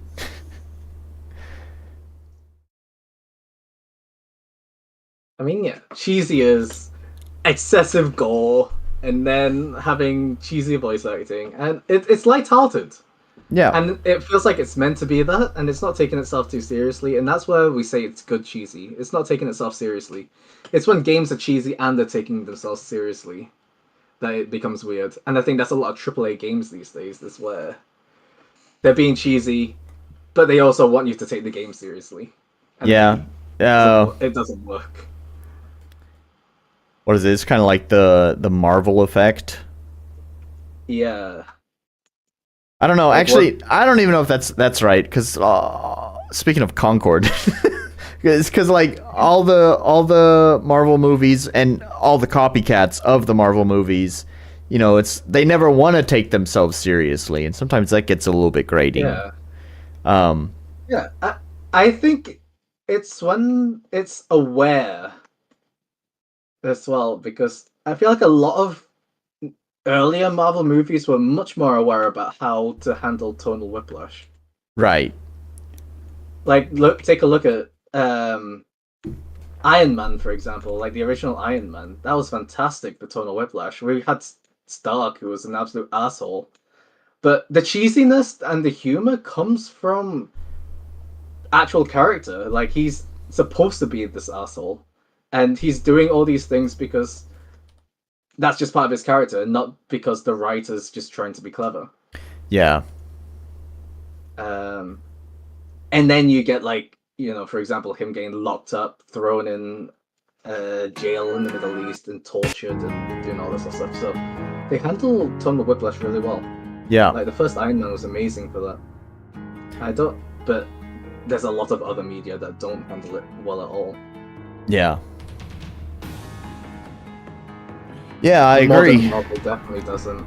So, well, yeah, I think there's a lot of good qualities from what limited amount of the game we got to experience. As you said, the tone, the vibe of it all, it's pretty nice. I like the mapping.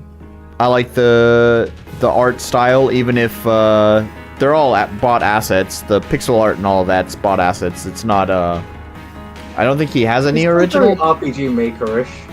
Yeah, still very RPG Maker. But it fits. It all say it's RPG Maker. Yeah, but it all fits. It fits the tone of the game. I think it feels very cohesive. Yeah. You know. Yeah. I think if you're coming from an RPG Maker background, it definitely doesn't have that I'm stepping outside the bounds of RPG Maker feel. Hey, once again, you better watch where you're pointing that finger. I'm sorry, but there's definitely a lot of other RPG Maker games where you could say, you know, I'm stepping out of this RPG Maker look, if you know what I mean. Yeah. Oh yeah, for sure. I know. Yeah. Sorry, I thought I didn't hear that you said the RPG Maker look. I think my game still falls into that, but I just thought you meant like stepping out of the RPG Maker bubble, trying to do more than. Oh no, that's not exactly what I'm talking about. I'm just saying, like, yeah, I got it now. There are a lot of games where you can't exactly tell they made an RPG Maker, but they made an RPG Maker. Right.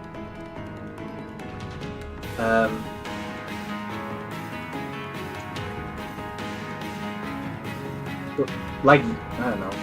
Like, Human Nikki has such a fantastic art style. Yeah, actually, I feel like games that have such a distinct art style. I love Off. Off is one of my favorite RPG games. Hey, yeah, I know about Off. Wait. It just has such a distinctive style, and you can tell. Is it? Oh, it's not on Steam, is it? Oh no, it's a freeware game. I mean, it could be freeware and still on Steam. I think it kind of existed before, a lot. Well, it was. What was it? When was it released? It's a really early one, I know. I think it was before Steam really hit it off. So it was one of those things that would just shared on forums and stuff like that. Yeah, wow. There's not even like an itch page? I mean, I just searched Off and like... Yeah, no. Or Off RPG. I think the only way to get it these days... Yeah. I think the only way to get it these days is an archive that's shared to a wiki. It's that old. And it's translated from French as well. Fan translated from French. Okay. So there's not even an official English or nothing.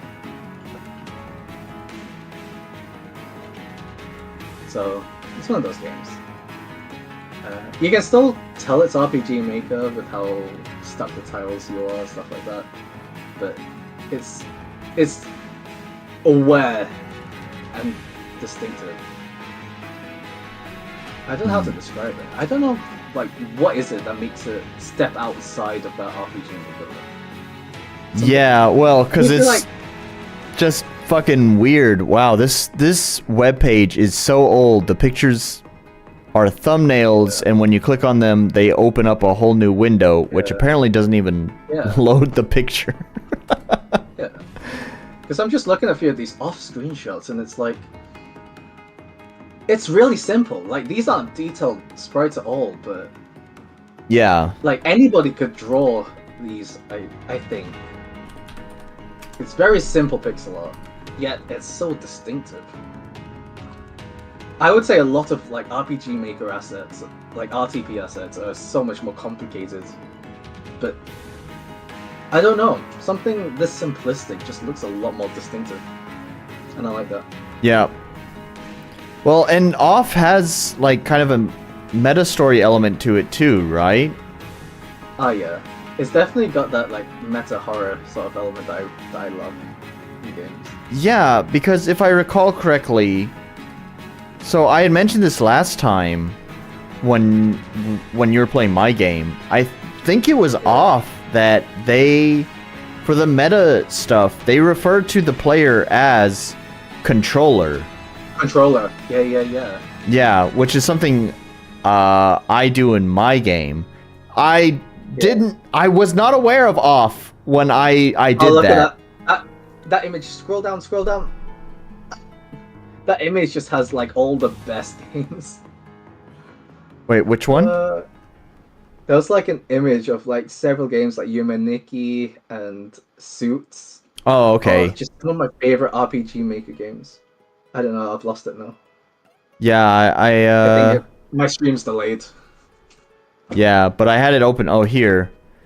We have Offsuits, Undertale, Yumi Nikki? It's Yume Nikki, right? Yep. Yumaniki, yeah. Lisa... Jimmy. What the fuck is Jimmy? Oh, Jimmy and the pulsating mass. Oh, that one. Oh, man. I didn't like that game. Fair enough. Space Funeral. I actually played it on stream. I played Jimmy and the Pulsating Mass on stream. Not too long ago. It was only a couple of streams ago.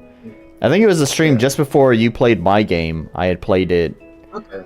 But I was being a salty, bitter old man that day and was just kind of hating everything. I don't know what I ate that day, but I was very salty. It wasn't my favorite game, but I understood what it was going for. It also sold really well for the type of game it is, which surprised me. RCX says, not gonna lie, Pry Into The Void looks like it could have been made in RPG Maker. Yeah, I think he knows that. It could have. Yep. I've spent a lot of time with RPG Maker games, so I wouldn't be surprised if there's some design language there. I mean, heck, I'm using ZX as the default confirm and cancel, like old school RPG Maker. Yeah. So I'm not denying that, RPG Maker games influenced me. Yeah, and you use what is it, Quintessence or whatever? Yeah, I use Dream Maker visual effects assets. Yeah, the animation packs. Yeah. I recognize a lot of the animations in your game. Yeah, at the very least, I can see it looking like a very custom RPG Maker game. Yeah, I mean, I don't know if I think you can bluff. I think when I had first played your game on stream, I think I was trying to figure out whether your game was RPG Maker or not. I'm pretty sure you had me convinced. You were on and off with whether it was RPG Maker. Yeah, I mean, so I post these streams to RPG Maker Web, right? But technically, we're not really supposed to like promote like non-RPG Maker games there. I mean, you can. There's a different forum section for that kind of stuff, but like where my post is for my streams, it's about RPG Maker games. So like, it's I guess you could say it's sort of my loophole. Is like I have to include at least one RPG Maker game in my streams. I don't always do it, but. And my game was meant to be that. Yeah. Yeah, I'd say yeah. It's not RPG Maker, but I do tap into... I don't know if you'd call it RPG Maker aesthetic. RPG Maker... I mean, you're not locked to tiles. You're not... I don't know how to describe it. Like, what gives people that RPG Maker? The vibe? Because... The vibe. I mean, yeah. Well... I definitely pull like Yumaniki. And I think it just environments. So I think it would say, speaking of environments, I think it would be it's a few things. It's the environments are generally pretty static. There's not a lot of animation, and the animation that does exist is going to be very limited animation, 3 frames. Most animations in the game. For pixel games though as well. I don't know. Well, like, what makes it RPG Maker and not just top-down pixel game, like a lot of other games like Undertale or... Well, it's funny because Undertale, there's a misconception among some people that Undertale is actually RPG Maker. I found this out because... You really think? Yeah, because the battles are definitely not. No, I know that. Around. Right. I learned that this misconception existed because quite a long time ago, actually, the thing that got me into streaming RPG Maker games in general was that I had done this video on why is RPG Maker's reputation so bad, and I had done like a bunch of research for that, and one thing I found was like articles saying that Undertale is built in RPG Maker, and then also other articles saying like, by the way, that's a misconception. It was not built in RPG Maker. So I do know that there is a group of people who actually believe Undertale is an RPG Maker game. Yeah. I think the biggest tell these days, because there's a lot of RPG Maker with custom mods that completely change the look of games. I think the biggest tell these days is if the player character is locked to tiles. That's literally it. That's like the biggest tell for an RPG Maker game. Yeah, because most games outside of RPG Maker don't use locked tiles anymore. Yeah, which Orc just brought up. I don't know what people fuzz about lock to tiles. If there's no mechanical reason for pixel movement, it's pointless. Yeah. Yeah, that's there's another RPG Maker streamer. I actually like his stuff, but he's he can be it's the opposite of the lady I was talking about. This dude is a little bit more critical, where he's like, every game should be pixel movement. I like pixel movement, and I think you are sort of right about that. I really wanted to implement pixel movement into my own game. There's a plugin by the guy who did the animation plugin for my game. It's a public plugin, but it has a lot of, I don't know, I wouldn't call it. Pops could have made Undertale in RPG Maker if he used that Undertale Battle Engine plugin. There is one. Imagine the Undertale Battle plugin existing before Undertale. Yeah, of course. It's like, oh shit, somebody made it before. Well, that's how he got the name. Duh, he named it after the plugin. He went back in time and made the plugin.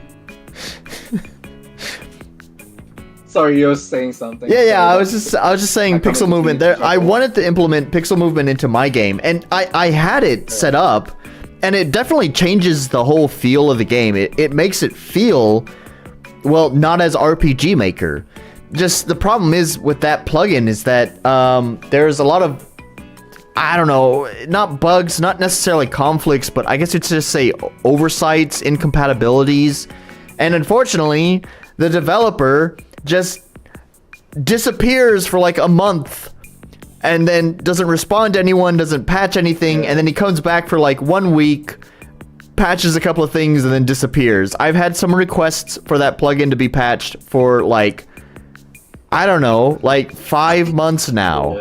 I'm not counting on that plugin ever getting patched because he just disappears for so long. So I've pretty much given up on the idea of having pixel movement in my game. I would love to have it, but it's alright. The game was built for tiles. Yeah. I mean, that's where I'm like completely... I'm going back to that conversation about being dependent on plugins in the RPG Maker community. Yeah, and you ruffled some feathers with that. Yeah, being dependent on random people on the internet who do these things for fun, not from, they don't have the incentive to maintain these projects. They don't have an obligation to. Yeah. I know, it's unreliable to me. I couldn't see myself relying on people like that. Yeah, like that previously mentioned Undertale Battle Engine plugin. I know exactly what plugin Wrath is talking about, and that piece of shit is like super hella busted, and the developer has moved on to Godot long ago, so he's not supporting any of his plugins. That developer also, I use one of his plugins for like audio faders in my game because RPG Maker doesn't have like fucking audio faders. Like you have them in the options menu, but like you can't trigger like lower the volume at this time or increase the volume at this point, right?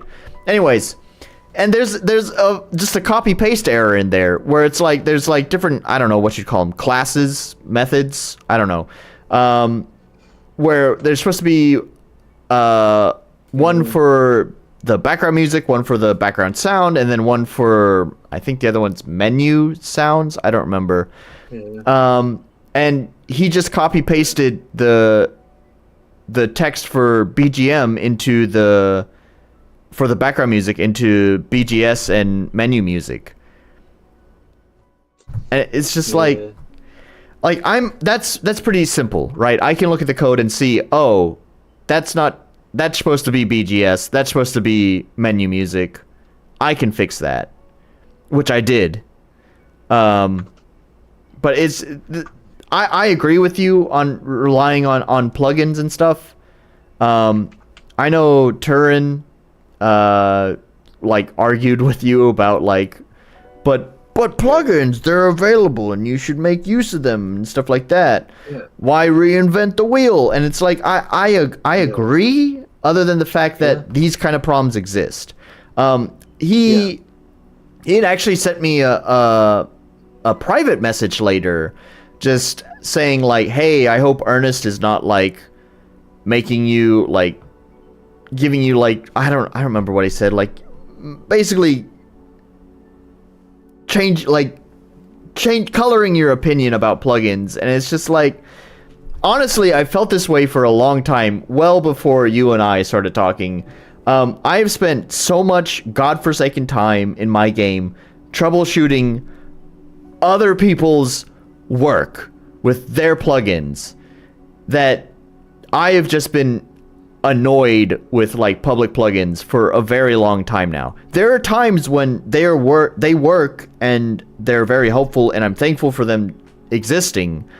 But there's just so many things where it's just I just want this function to be made custom so it functions exactly the way that I want it, and I don't need to compromise or find some sort of duct tape solution to get it to work. Yeah.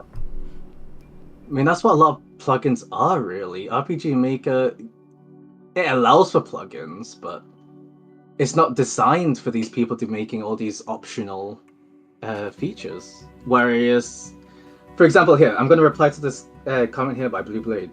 What's the difference between asking for help in RPG Maker and asking for help in another engine? It's that other engines are designed for programmers to make their own shit. So if you're going to be hiring a programmer either way, use the tool that gives the programmer the ability to do things. Which is my opinion as a programmer. I think I see what you're saying. Although technically, everything, especially with MV and MZ, the whole engine, the code is open to you to modify. It is, but it's not this. Is it? Does it give you the tools to actually do these things? Or are people actually digging into RPG Maker?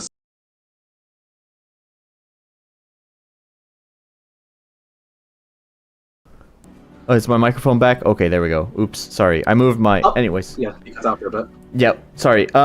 Yeah, you are right. You can edit the engine functions, like the deployed game, the game itself, but the editor cannot be modified, which is where you have to find these really hacky ways of implementing,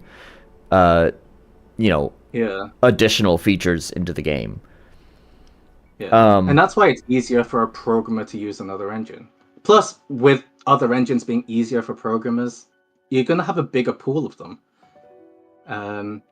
You're not going to struggle to find a programmer for something like Godot or whatever. Yeah. I do know what you're talking about. I don't know how much experience maybe RCX has with this. So I guess, I know with Unity, whenever you assign a function as a public class, that will actually be displayed within Unity's interface.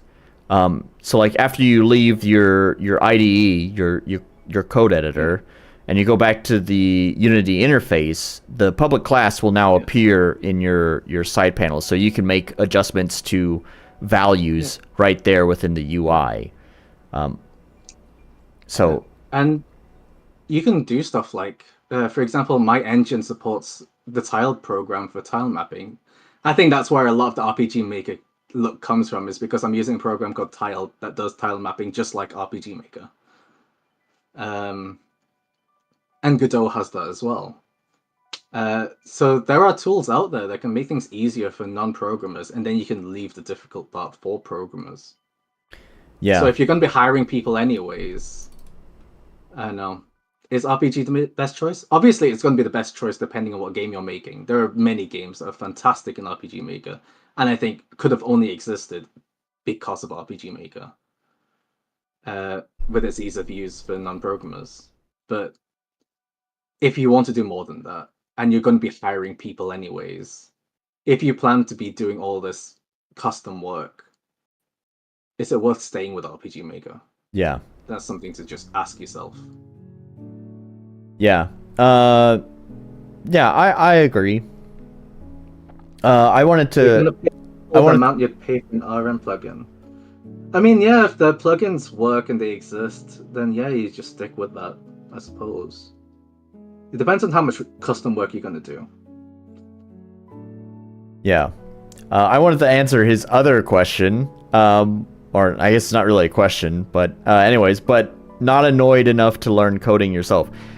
Buddy, the thing is I do work full-time, and I am learning a language, too. I have 2 jobs. I'm spending time trying to learn Japanese, and also I'm trying to make a game, and also not completely work myself completely dead. Try to find, time to relax and recuperate myself. So, I would like to learn coding. I have tried. As I just said, I had some experience with Unity. I'm not confident in my skills programming in C#, not at all, not in the least bit, but if you're talking about trying to learn coding, I certainly made an effort. So yeah, just fuck you, man. Don't you give me that shit. I would definitely try to learn coding if I could, if I had the time to afford it. I actually have a JavaScript class bookmarked that I've wanted to take, there's no time and not enough brain power left at the end of the day. Sorry. I'm gonna be honest, like, those are a waste of time. If you want to start with something, I'd say the best way to start is something like Phaser. It does HTML games just like RPG Maker, so you'd have the same dependencies. You can always port it to Electron later if you want to publish it on Steam. But I'd say it's a really good gateway into programming. Just follow the Phaser tutorials and you'll get there. Like, it's so easy. Yeah. Kids are learning this shit. Well, despite kids being, hopped up on way too much TikTok and fucking Adderall, I do believe the kids today generally are usually smarter when they're not eating Tide Pods or doing stupid fucking TikTok challenges. I think as a beginner, jumping into something like Unity or Godot can be a bit much, and I understand that. It's a bit daunting. That's why I would say if you want something that starts you as a programmer, try something like Phaser. It's a good gateway. Yeah. I always try to recommend Phaser when people ask for, I want to start learning how to make games. I never heard of it until now, but it's something Oh yeah. I will That's fantastic. might look into in the future. I don't really know what the future holds. The main thing is I'm focused more on my game for now, and once that's done, my plan is after this game is finished, I'll probably spend some time kind of exploring other engines. Yeah. I mean, heck, when I first started with Phaser when I was like 16, I made like a small game for a game jam. I decided to join a game jam just to learn how to use Phaser. I learned it within a weekend. I'd say it's fantastic for just starting. Yeah. That's how confident I am in Phaser. Like, I don't think I would have been able to learn it that fast if I was learning Godot or Unity. Yeah. And that's where I think it's the interface. Like, learning a lot of these things, it's why people think coding is so hard. But it can be easy. It just depends on what tools you're learning. and you need to sort of work yourself up to those bigger tools. And Phase is fantastic as well. You can make your web games. Did you know that Crosscode is made in a similar sort of framework? I did not, but yeah. So cool. even if you just learn Phaser, you could make a game on the same level as Crosscode with enough time. Yeah. Yeah. I don't think it's that daunting. You can learn it. Best of luck. Thanks, man. I don't know. It's to me, this gets into a whole like philosophy of learning and stuff like that. You know, I've been in Japan for a very long time, and so it's actually it's always an embarrassment when I have people here ask me like, "How long have you lived in Japan?" And I tell them I've lived here for 7 years, but they hear my level of speaking Japanese, and they're like, "Really? You've been here for 7 years and you still sound like a toddler." You know, you're toddler level Japanese. How much do you immerse yourself? Like, how much Japanese do you use at work? So that's going on. I have a point to this story. That's sort of off the beaten path of the point of the story, but not a lot. To be fair, because my job is an English teacher, and a lot of these jobs they really believe that that you should always be speaking the second language at all times and never speak the native language whatsoever. So, you know, it's bad for me to ever speak any Japanese, so therefore I don't really get that many opportunities to actually speak it. Anyways. That's a shame.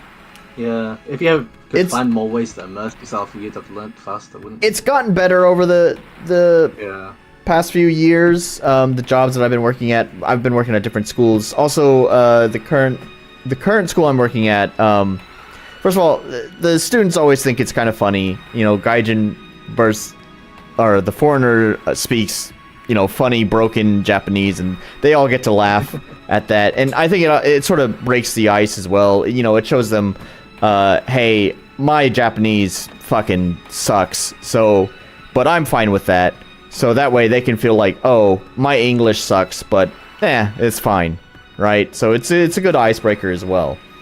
Which is, you know, again, this is another just totally off-topic tangent, but I don't really like their philosophy of never speak the native language.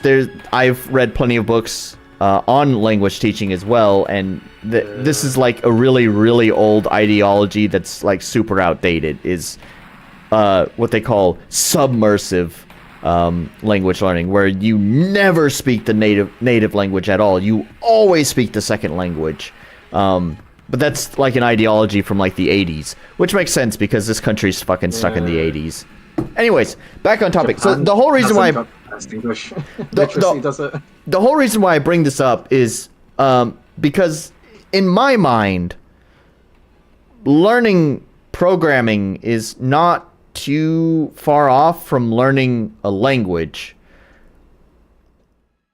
but you also have to do the math too. There's some math involved as well, which are like two things that I'm not very good at. Yeah. I have had Japanese tutors helping me, and I'm still very, very slow at picking it up. What I've realized with my own learning style is that it's often very much based on trial and error.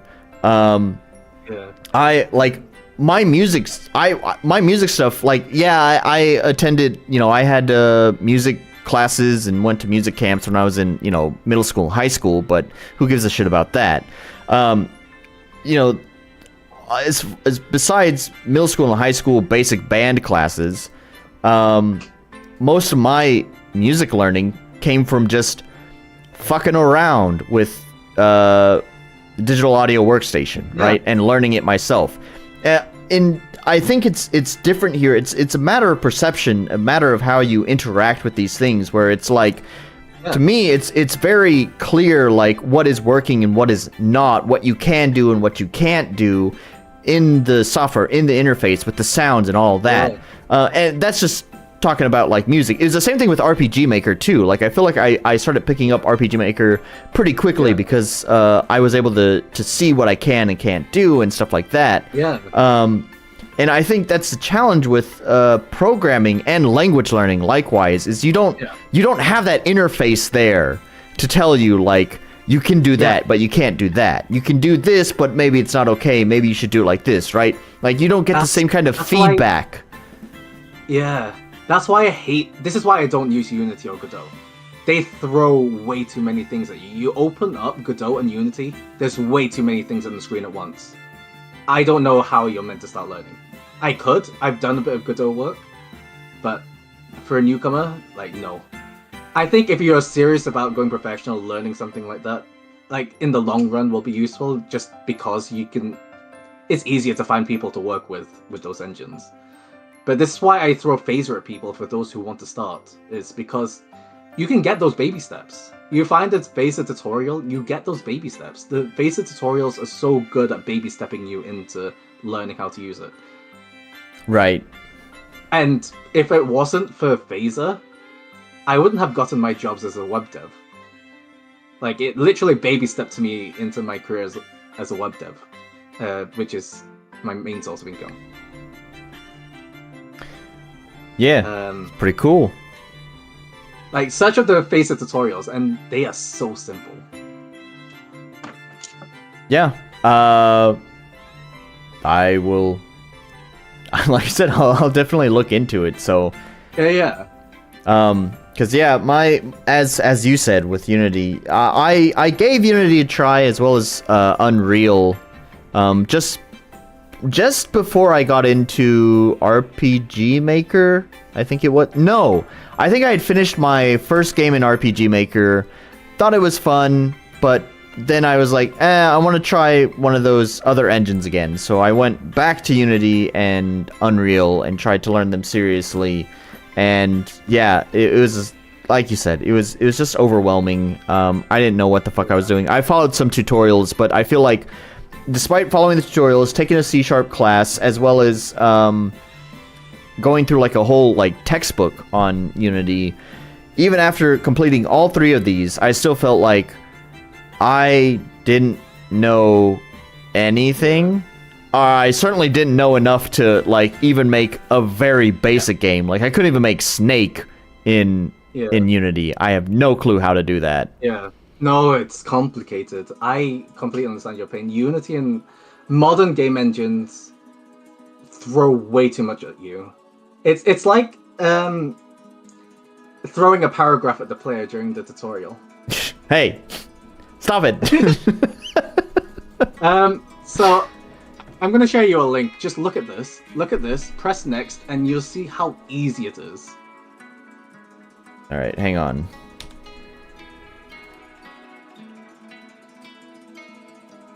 This is one of the easiest tutorials on the internet. It's just one page, and you've got a platformer in Phaser.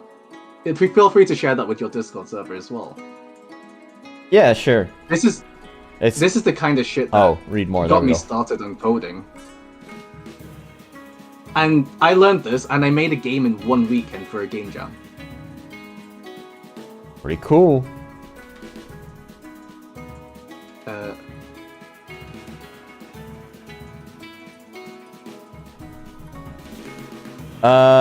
Yeah, I'll have to read through that some more. Oh. No, thank you. Go away. I'll have to read through that some more later. So, but anyways, yeah, it sounds interesting. Yeah, no. Yeah, for people who are daunted by programming, this is the kind of stuff I throw at them. Yeah. Let me see what Orchid said here. They did that in our schools too. Whenever we had English class, everyone had to speak English only. It was fucking dumb. Yeah. Yeah, as I was saying, I really disagree with that ideology. I get where the sentiment comes from, is that, the more you use something, the more it sticks into your head. So the idea is that they're forcing you to use the language as much as possible to get it to stick in your head as much as possible. The reason why it sort of fucks up is that there's a whole lot of other kind of important psychology that also happens. In isolation, it's a good idea, but our brains are kind of complex and we're kind of juggling a lot of things that... It's all about brain connections, isn't it?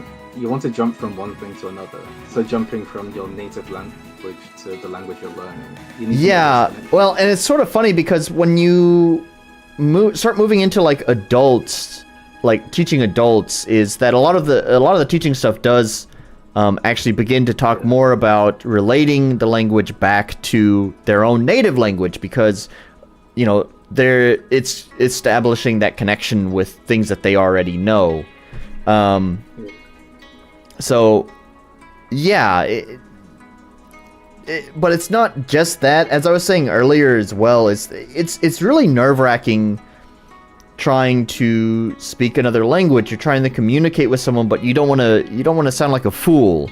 Those are all like, that's our ego, of course, and we shouldn't have it there, but it's so hard to get over that sometimes. And depending on the personality and the younger the student is, the ego really can be a huge barrier, which is why I was saying it's like me speaking busted, broken Japanese in front of my students is like, it's not just something I do to practice Japanese. It's also something very deliberate that I do as a tool to like reassure them, like, hey, listen to me fuck up and butcher your language, but I don't care. It's okay. It's okay for you to fuck up the language because we're here to learn. And usually, you know, that will inspire them to start trying to teach me their native language. They hear me fuck it up, and so they're like trying to teach me Japanese. But in order to teach me Japanese, I don't understand it. So now they have to try to speak it in English. So again, like it's a whole lot of complicated shit that happens when trying to learn a language. And while I understand the quote-unquote submersive method of always speak the second language, it doesn't really take into account all the other complicated psychology that goes on in our brains when we're in a group or trying to learn. So anyways, but that's totally off topic. But I think the way to think about it is that learning is just monkey branching from what you already know. Yeah. I think it's rough. Like, immersion is great, and you want to be doing the things, but you do need like that initial branch to start from, and then you immerse yourself. Yeah. It's easier for people who study Japanese at home and then move to Japan and then immerse themselves in Japanese. I feel like those people tend to do really well from what I've seen. It's funny that you mentioned that, because yes, there's a lot of gaijin, a lot of foreigners that I know that have followed very much that path. I can see how typical it is from you going from China to running away from weirdo employers to Japan and then having to learn like from scratch, really. Yeah. It was quite a huge embarrassment. I had met a foreigner couple here in Japan. Actually, they live in the same town as me, not too far away. I met them because I went to a bar in my town, and actually the bartender was like, "Hey, do you know these other foreigners?" And I was like, "No." And they're like, "Oh, hang on, let me give them a call real fast." And they came down, and I met them. They're from France. They're really nice people. But the thing was that was like really super embarrassing is that they had only lived in Japan for like 1 year, and they were able to like speak Japanese like super well. And it's just like, oh, you've only been here for 1 year, huh? And you can speak Japanese that well. Yeah, I've been here for 7 years. barely speak the language. Our experience has been completely different to them, for sure. Yeah. So, anyways, Yeah. learning. Hopefully. Yep, learning. Learning to learn is a skill. Yeah. There's different types of learning as well. Like, me learning to play the guitar is different from me learning how to fucking render a video in my game engine. Yes. That was a pain. I did it wrong. That's know more how of a like a And dexterity how kind the of thing. keyboard goes now. That's Yeah. like building up the dexterity to do it. Like speaking of, like, you know, I have my cheesy piano here. Despite doing music, I'm actually not a great pianist whatsoever.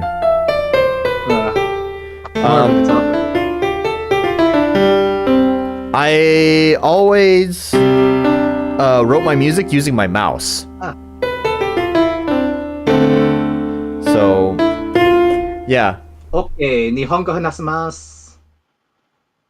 Just make Oh, all maybe just- streams Japanese.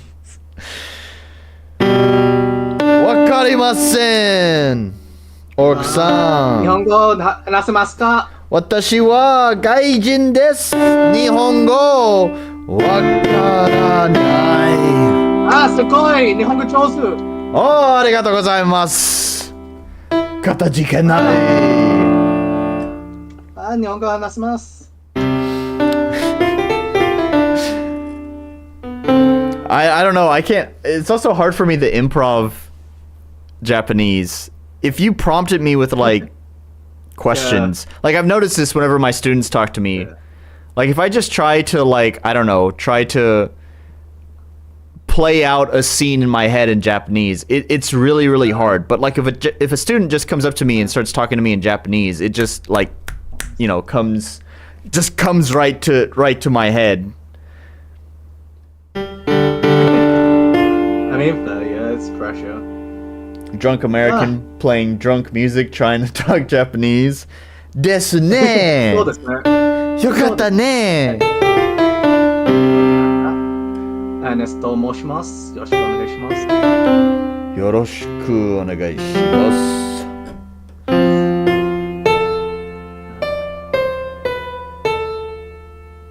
How about some cool ass drums?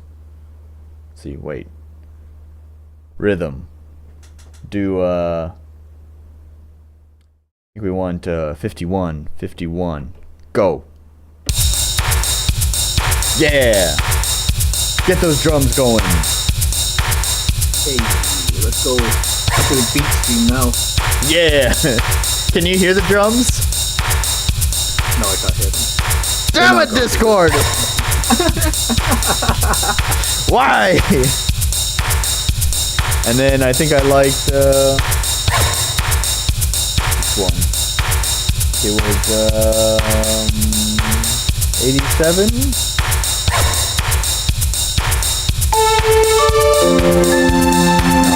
But that sounds like something that could be in one of those cheesy Earthbound inspired RPG Maker games.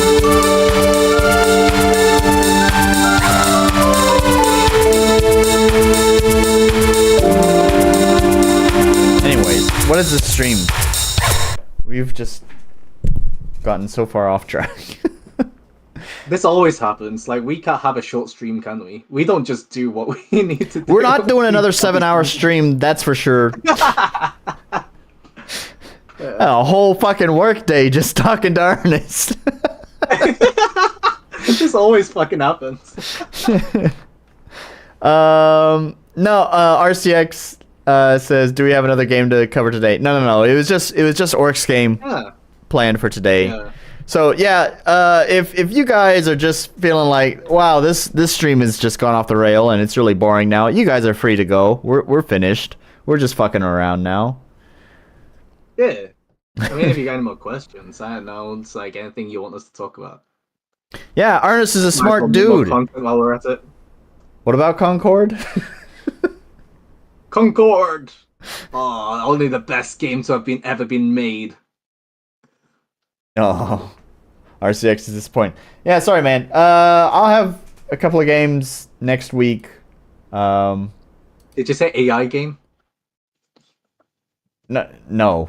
The AI game was last week. Oh, we're done. Okay, good. No. Yeah, no more AI games. God, what a piece of shit. It was. Not only was it.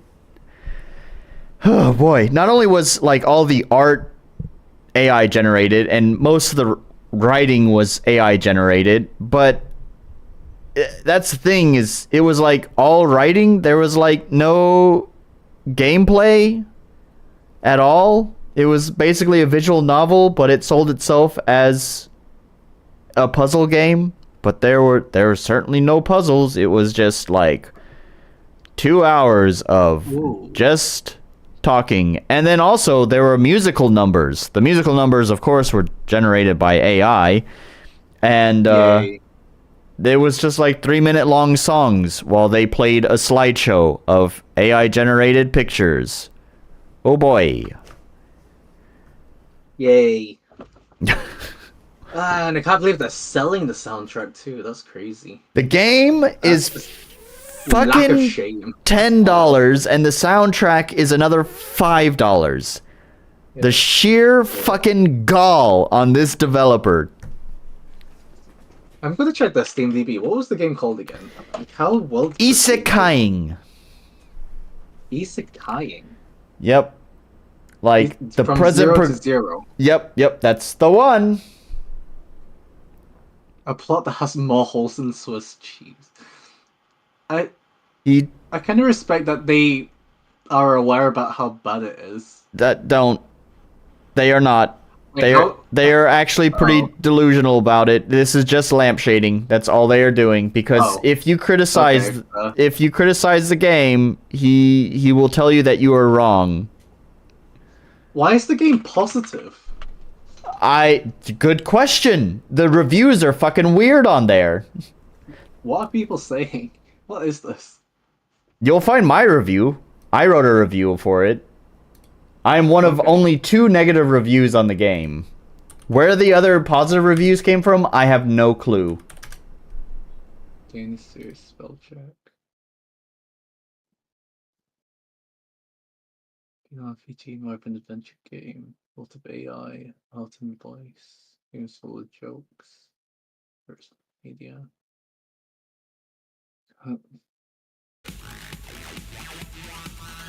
Let's see. RCX said you were gonna cover RZ before the god-awful AI game overtook last week's stream. Oh man, you saw the title. No, it's supposed to be a secret. No, I'm not gonna play RZ. I don't know what you're talking about. How's that? Don't look it up. Oh, okay. Stop it. It's sort of a meme game. It's a meme game that maybe went too far. Anyways, yeah, I was gonna play that before. Jewel of Faramore? Yes, that one. This looks like the Legend of Zelda. The CDI games? The Legend of Zelda CDI games? Yes, that is exactly what it is. It is. Oh wow. I don't know, Zelda CDI fan fiction, I guess.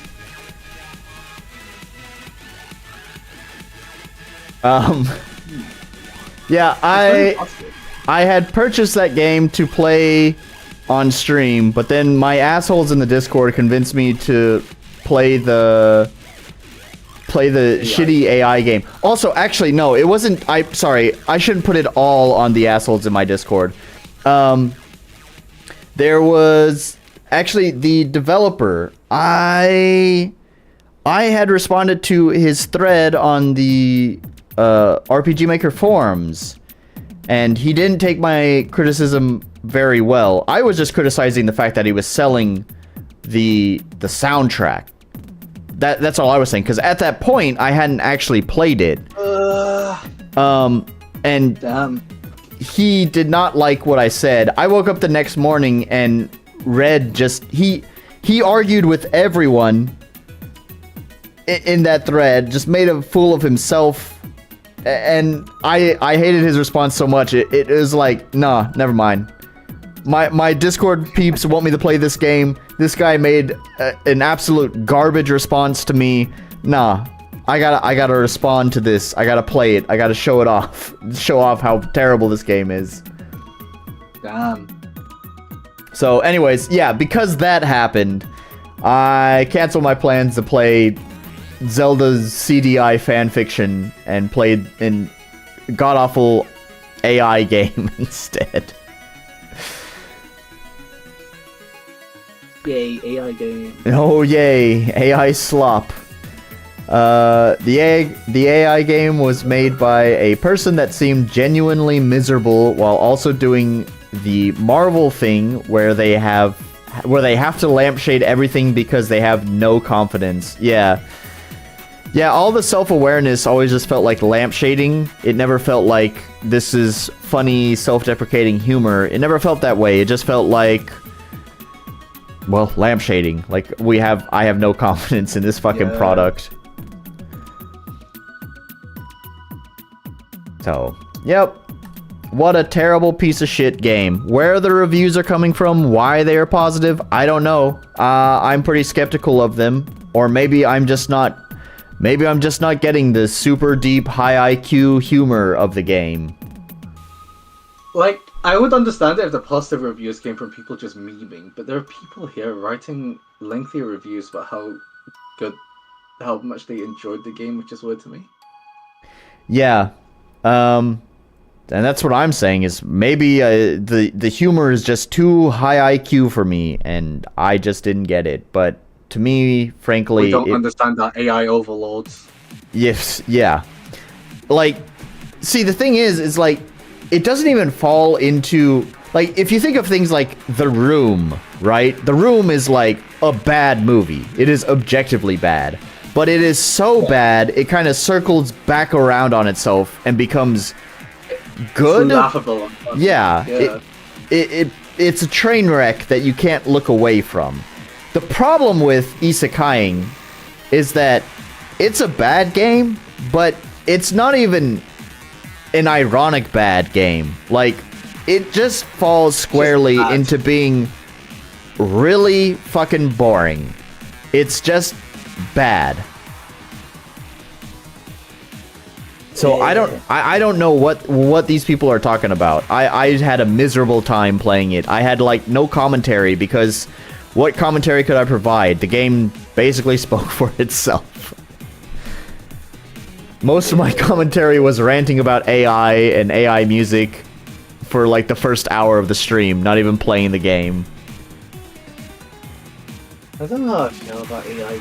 Like, there's definitely like use for AI. I want to see AI being used in medicine and stuff like that, obviously. But I don't know. It's definitely not there yet with creativity. Yeah. I mean, I have used ChatGPT to help me, figure out some code.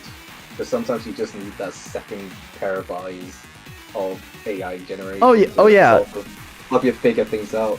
Like, there are use cases, at least, I don't know, I haven't found a reasonable use case for AI music or AI art yet, but at least for, like, ChatGPT, like, I have some use cases. Again, as a teacher, like, I use it a lot to just clear up the grunt work. Making lesson plans kind of sucks. Like, I know what I want to do, but having to plan it out, well, just, it takes time to type it all up and organize it. I can just tell ChatGPT, like, here's what my lesson is, here's the contents, can you organize it? It'll give me a pretty good organized lesson. I'll still have to make some adjustments to it, but it gets me, like, 80% of the way there, and then I do the last 20%. With me, I've been using it in code. Like, for example, recently, I've been talking to my server about how I've been figuring out video encoding and decoding, how to play a video, basically, inside my game engine. Right. And I was really struggling with it. If it wasn't for ChatGPT, like, giving me... Like, it didn't tell me what to do, but it just gave me the pointers I needed to move in the right direction, and I wouldn't have been able to do it without ChatGPT, which is fantastic. Yeah. Because before then, I'm a bit like ChatGPT is a last resort for me because I tend to be able to do things myself. But yeah, I was just scouring all these Reddit forums, Stack Overflow, things like that, and I just couldn't figure it out. Like, what the fuck am I meant to do? Yeah. ChatGPT did it. It just pointed me in the right direction. Yep. In use cases like that, AI is fantastic. Like, fucking hell. I know. It's not all bad. There are definitely people who are like, all AI is bad. Oh, we're doomed and all that sort of stuff. But... Oh yeah, we hear a lot of it on the RPG Maker forums. It's gotten, like, the discourse around it is honestly probably the most exhausting part. At this point, actually, not even the mods, but the actual admins of the forums were like, hey, for the rest of this year, AI chat banned. So, because it's just the discourse. I mean, that's a waste. I know your sentiment, but you really would have to be. Was it that bad? It was that bad. Literally, anytime anyone, like, even in passing mentioned AI, the whole fucking thread gets thrown off topic into discussing the ethics of AI, and the same points in every single thread would get brought up. Some asshole has to talk about how giraffes don't actually exist. I don't know what the fuck he's talking about. and then everyone would just hate each other. Everyone would get pissed off. And it would go that way every single time. We had, like, I don't know how many fucking threads that just went the exact same way. Which is why I know your sentiment, Ernest, but I totally agree with the admin. At this point, it's like taking care of little children at a daycare, and I too would probably be like, that's it! We're done with this shit! If you can't play nice, then no one's gonna play! You sit in that corner, and shut up! Damn. Fair enough. Yeah. If the community was out of control, they're like, fucking hell, yeah. Yep. Cutting it all off. Yep. Just the discourse around AI, man. It's crazy. And that's the thing, too. Like, actually, in my game, there is some AI art, but I have every intention of getting rid of it. And part of it's because, of course, the whole, ethical nature of, like, how the AI data was trained.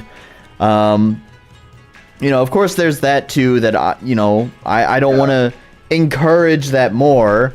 But really, I'm going to say, like, the top number one reason why I want to get rid of it is just because the people who, like, both the AI bros and the super anti-AI people, like, I don't want either of them. Like, if people are going to complain about my game, I want it to be about my game. I don't want people fucking shouting in the reviews about AI shit. So, like, I just don't even want to deal with that. So it's just like, get it out of my game, please. Get rid of it. I'm also keeping accountable. Like, I'm considering buying this isekai game, trying it out, and then just roasting it in a negative Steam review. I know. Oh, I did it. I did it too. It's like, because it does feel like a few of these reviews are fake. Like, what the hell is going on here? How are these people actually genuinely positive about this game? It surprises me. Like, this is the game I'd expect to be, overwhelmingly negative. Yep. No, it's positive for some reason. That's exactly what I did. I purchased the game, shat on it for 1 hour because of how terrible it was. I think it also depends on humor as well. I think with TikTok and everything as well, there's a lot of sort of like dumb humor that AI can cater to. And I think a lot of the younger generations, like, okay, I'm like top end of Zoomer, okay? But I'm talking about the younger Zoomers. Like, there's a lot of them where like just really random, stupid humor that appeals to them. And I think AI can easily do that kind of humor. And I don't get it. And I think I honestly haven't been this able game to. is tapping into that. It's funny. I honestly haven't been able to get AI to do that kind of just random humor because I actually have a Chat GPT chat. I don't know what you call it. That I have just constantly prompted to get it to like learn new things and say different things and react to different things. I've always called it my quackbot because the original basis for the idea was that it was going to believe in all sorts of type of quackery, like homeopathy and what is the essential oils and stuff like that. So, but like getting it to be like truly random and just unhinged is actually really hard to do. I can sit there and like tell it many times, like, please just string together random syllables, and it's just like it always just does the same thing. So I don't know. Maybe I'm not giving it the right kind of prompts, but I can't seem to get. I don't know if you've heard of AI Dungeon, because I have my fair share of hours in AI Dungeon. I genuinely enjoyed it. I do think AI can do like random humor pretty well. Like AI Dungeon, if you go into it not taking it seriously, it can actually throw the most random and entertaining things at you. Okay. I'm not familiar with AI Dungeon, so it's its own website. It's not on Steam. You go into it and you do your. It's like a text-based RPG. Okay. And it just generates your adventure, and it can take you on like some wild-ass journeys. Start your first adventure. Pick a setting. What's our setting? Do it live on stream right now. Oh, I am. Hey, show screen. Okay. But I think these are the kinds of use cases, just like either silly or just being useful is where AI works. Okay. Like, I don't think this company is trying to make that much money. They just really just wanted to make a stupid AI dungeon thing. Oh, let's do custom. We'll do a custom setting. Like as a game, it doesn't even work. Sometimes the AI game master just forgets what you've been through as well. It's stupid. Do you know who Doug is? Yeah, I love Doug. Okay, good. Because he has some of his streams are like chat versus chat chat GPT, and man, yeah. Or so actually, when he uses Novel AI, because Novel AI is based off of a much older training set, and it gets really fucking unhinged. Okay. Yeah, I do think AI does have the capability to be like weirdly, like I wouldn't use it for making The Last of Us or whatever, like those really heavy story-based games. Right. I know. I kind of like some of the silly games that have come out of AI. Yeah. What was that? What?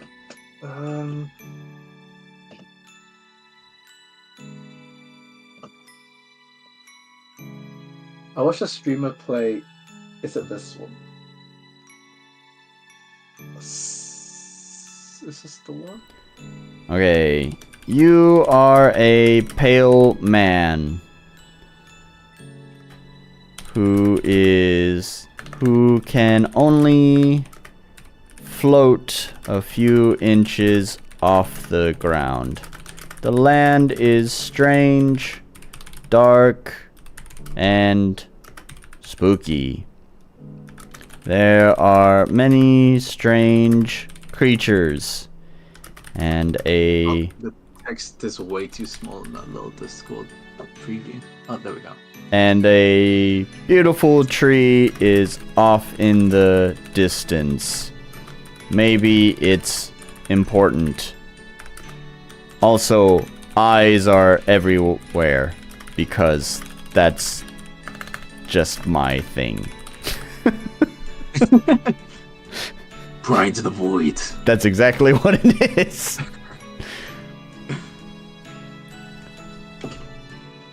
As you drift along the shadowy landscape, the putrid smell of decaying foliage fills your nostrils. The dark, twisted trees loom over you, their gnarled branches reaching out as if eager to ensnare you in their grasp. The eyes that gaze upon you from the darkness are unnerving, yet you continue on, drawn towards the alluring beauty of the tree in the distance. Let's... What does take a turn? Like turn off? Take a turn. I think that's just that's to perform an action, and then continue is just to let the game master okay, I see. you a little more.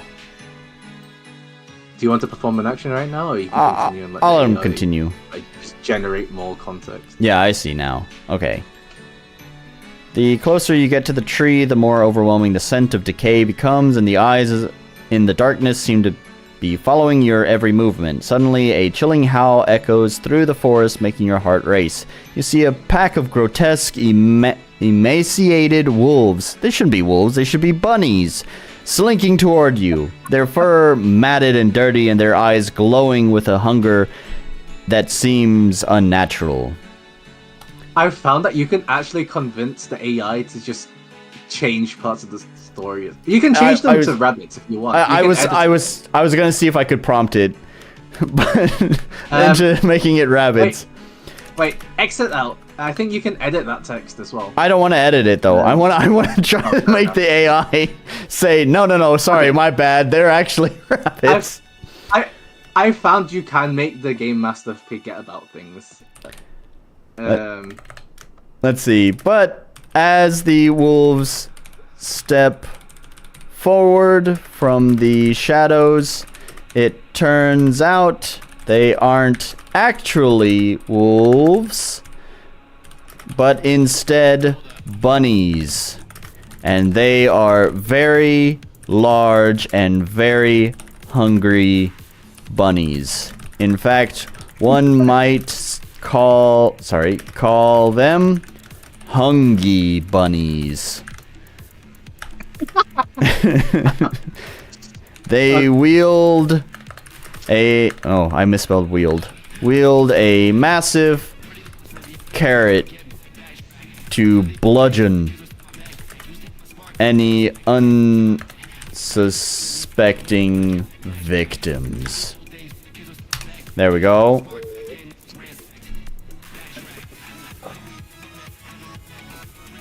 The hungry... Good, alright, it's just accepted that.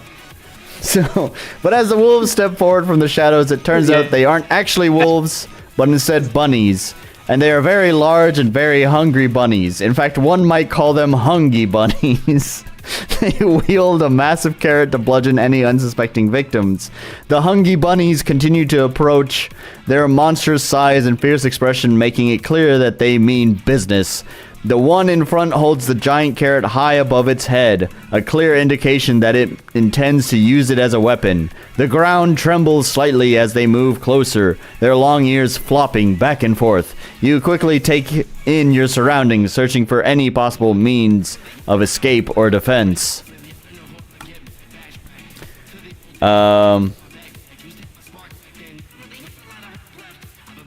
As a lost soul wandering this plane,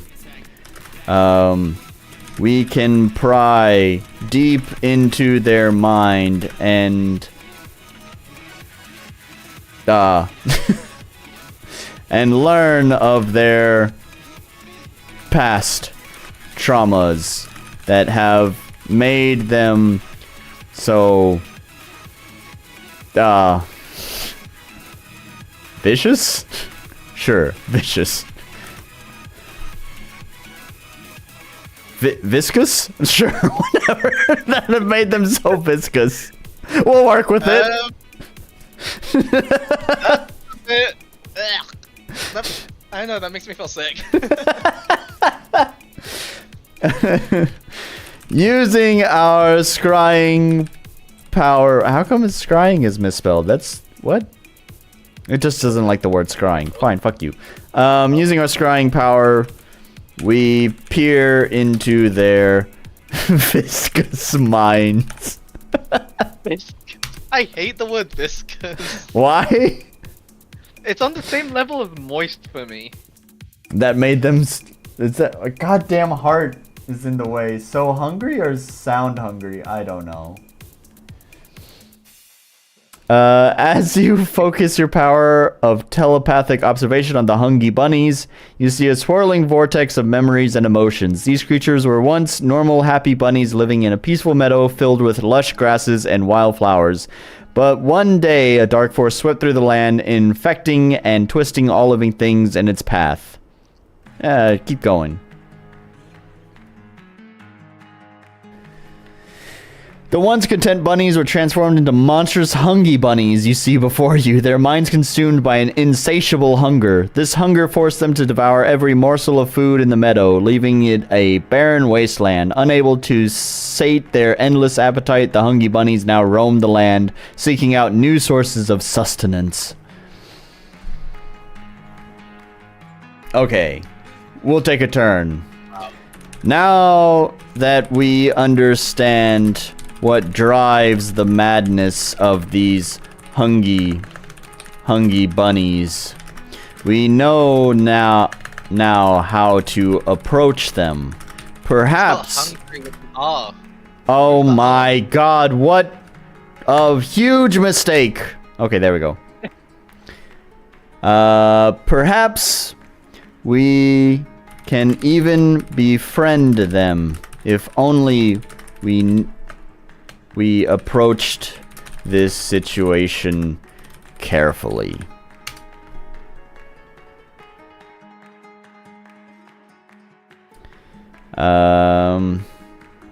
You take a deep breath, trying to calm your racing heart as you gather your thoughts. You know that the key to dealing with the hungry bunnies lies in understanding their tragic past. Carefully, you extend a hand towards the closest bunny, moving slowly to avoid startling it. As your hand draws near, the hungry bunny tenses its grip, tightening on the massive carrot. Its eyes narrows, filled with a mix of curiosity and suspicion. I'll just let it continue. Do we tame these hungry bunnies? That's the question. Oh, there we go.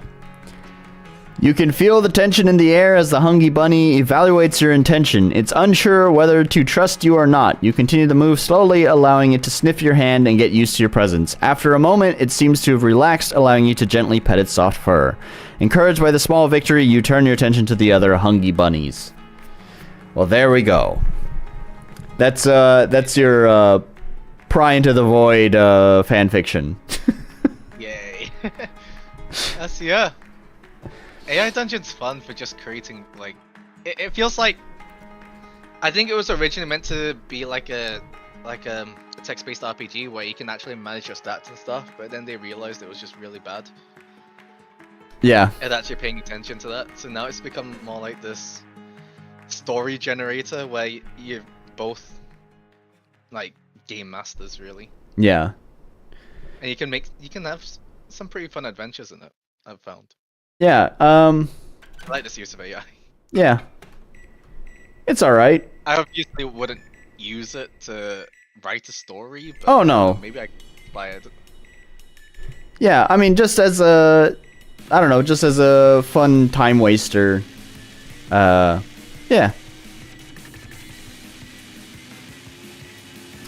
So, anyways, cool stuff. I think we should wrap up the stream. Yeah, sounds good. Is this our shortest stream? Yeah. Not by much, because I think our first stream together it was 4 hours. So. All right. But. Well, new records. Let's go. Keep them shorter. Yeah. Do my best here. And I didn't destroy my voice too much this time. Fortunately, that's thanks to the fact that Orc paid for all of the voice acting, so it saved you. Hey. Yeah. So, anyways, yeah. I don't know when you'll make an appearance on the stream again. Actually, maybe it'll be soon. If time you want me to hang out. Yeah, well, you want me to play your new demo, right? Whenever. I'm updating it today, so not over yet. Well, and like I said, If next anything else comes up. for sure next week I wouldn't play it because I need to play the Zelda CDI game. It should be ready by then. Should be fine. So yeah, so it'd probably be at the earliest 2 weeks from now. But you know, if you tell me, hey, not now, I can definitely pick out something else to play. So Yeah, I think by the time you're ready to play it should be fine. so It's fine now. yeah, and I guess really what I was saying is, you know, I can play it anytime you're ready, but I was also just saying, like, I don't know when the next time you'll make an appearance on the stream, unless, of course, you want to join me when I play your game. Yeah, I can do that. I mean, if there's anyone else, like, I'm here because Orc asked for me to be here, right? Yeah, well, I mean, I don't really have that many that many guests that come on stream. You're really the only one. There was Max Vezanin. He was actually the first developer I had ever done like an interview with on these streams. Okay. But I don't know. The relationship with him was always sort of kind of just Yeah, what? you know, that just that one interaction. Yeah. Yeah, But I like the banter. Banter's been great. yeah. I always enjoy having you here. So I don't mind having you come on again. Hey. And I think the other folks here as well always appreciate having you around. Hey. I know we have our disagreements, especially when it comes to, you know, RPG Maker plugins and stuff, but I appreciate you guys. Yeah. Well, it's always good to have different points of views. Yeah. So And I'm not bashing on the RPG Maker community. I love the RPG Maker. yeah. I play a lot of RPG Maker games, so don't take it like hate towards RPG Maker. I don't think any of them think that, except maybe Turin, but Turin doesn't really watch my streams anyways. He doesn't like live streams. He's just being the old man in the Discord. So, anyways, alright, well, Hey. thank you for joining me again. I guess, yeah, I'll go ahead and end the stream, and you can also just end the call whenever you're... Whenever. So. Yep, so thank you everyone, and I guess I'll see you guys next week. Bye! Bye.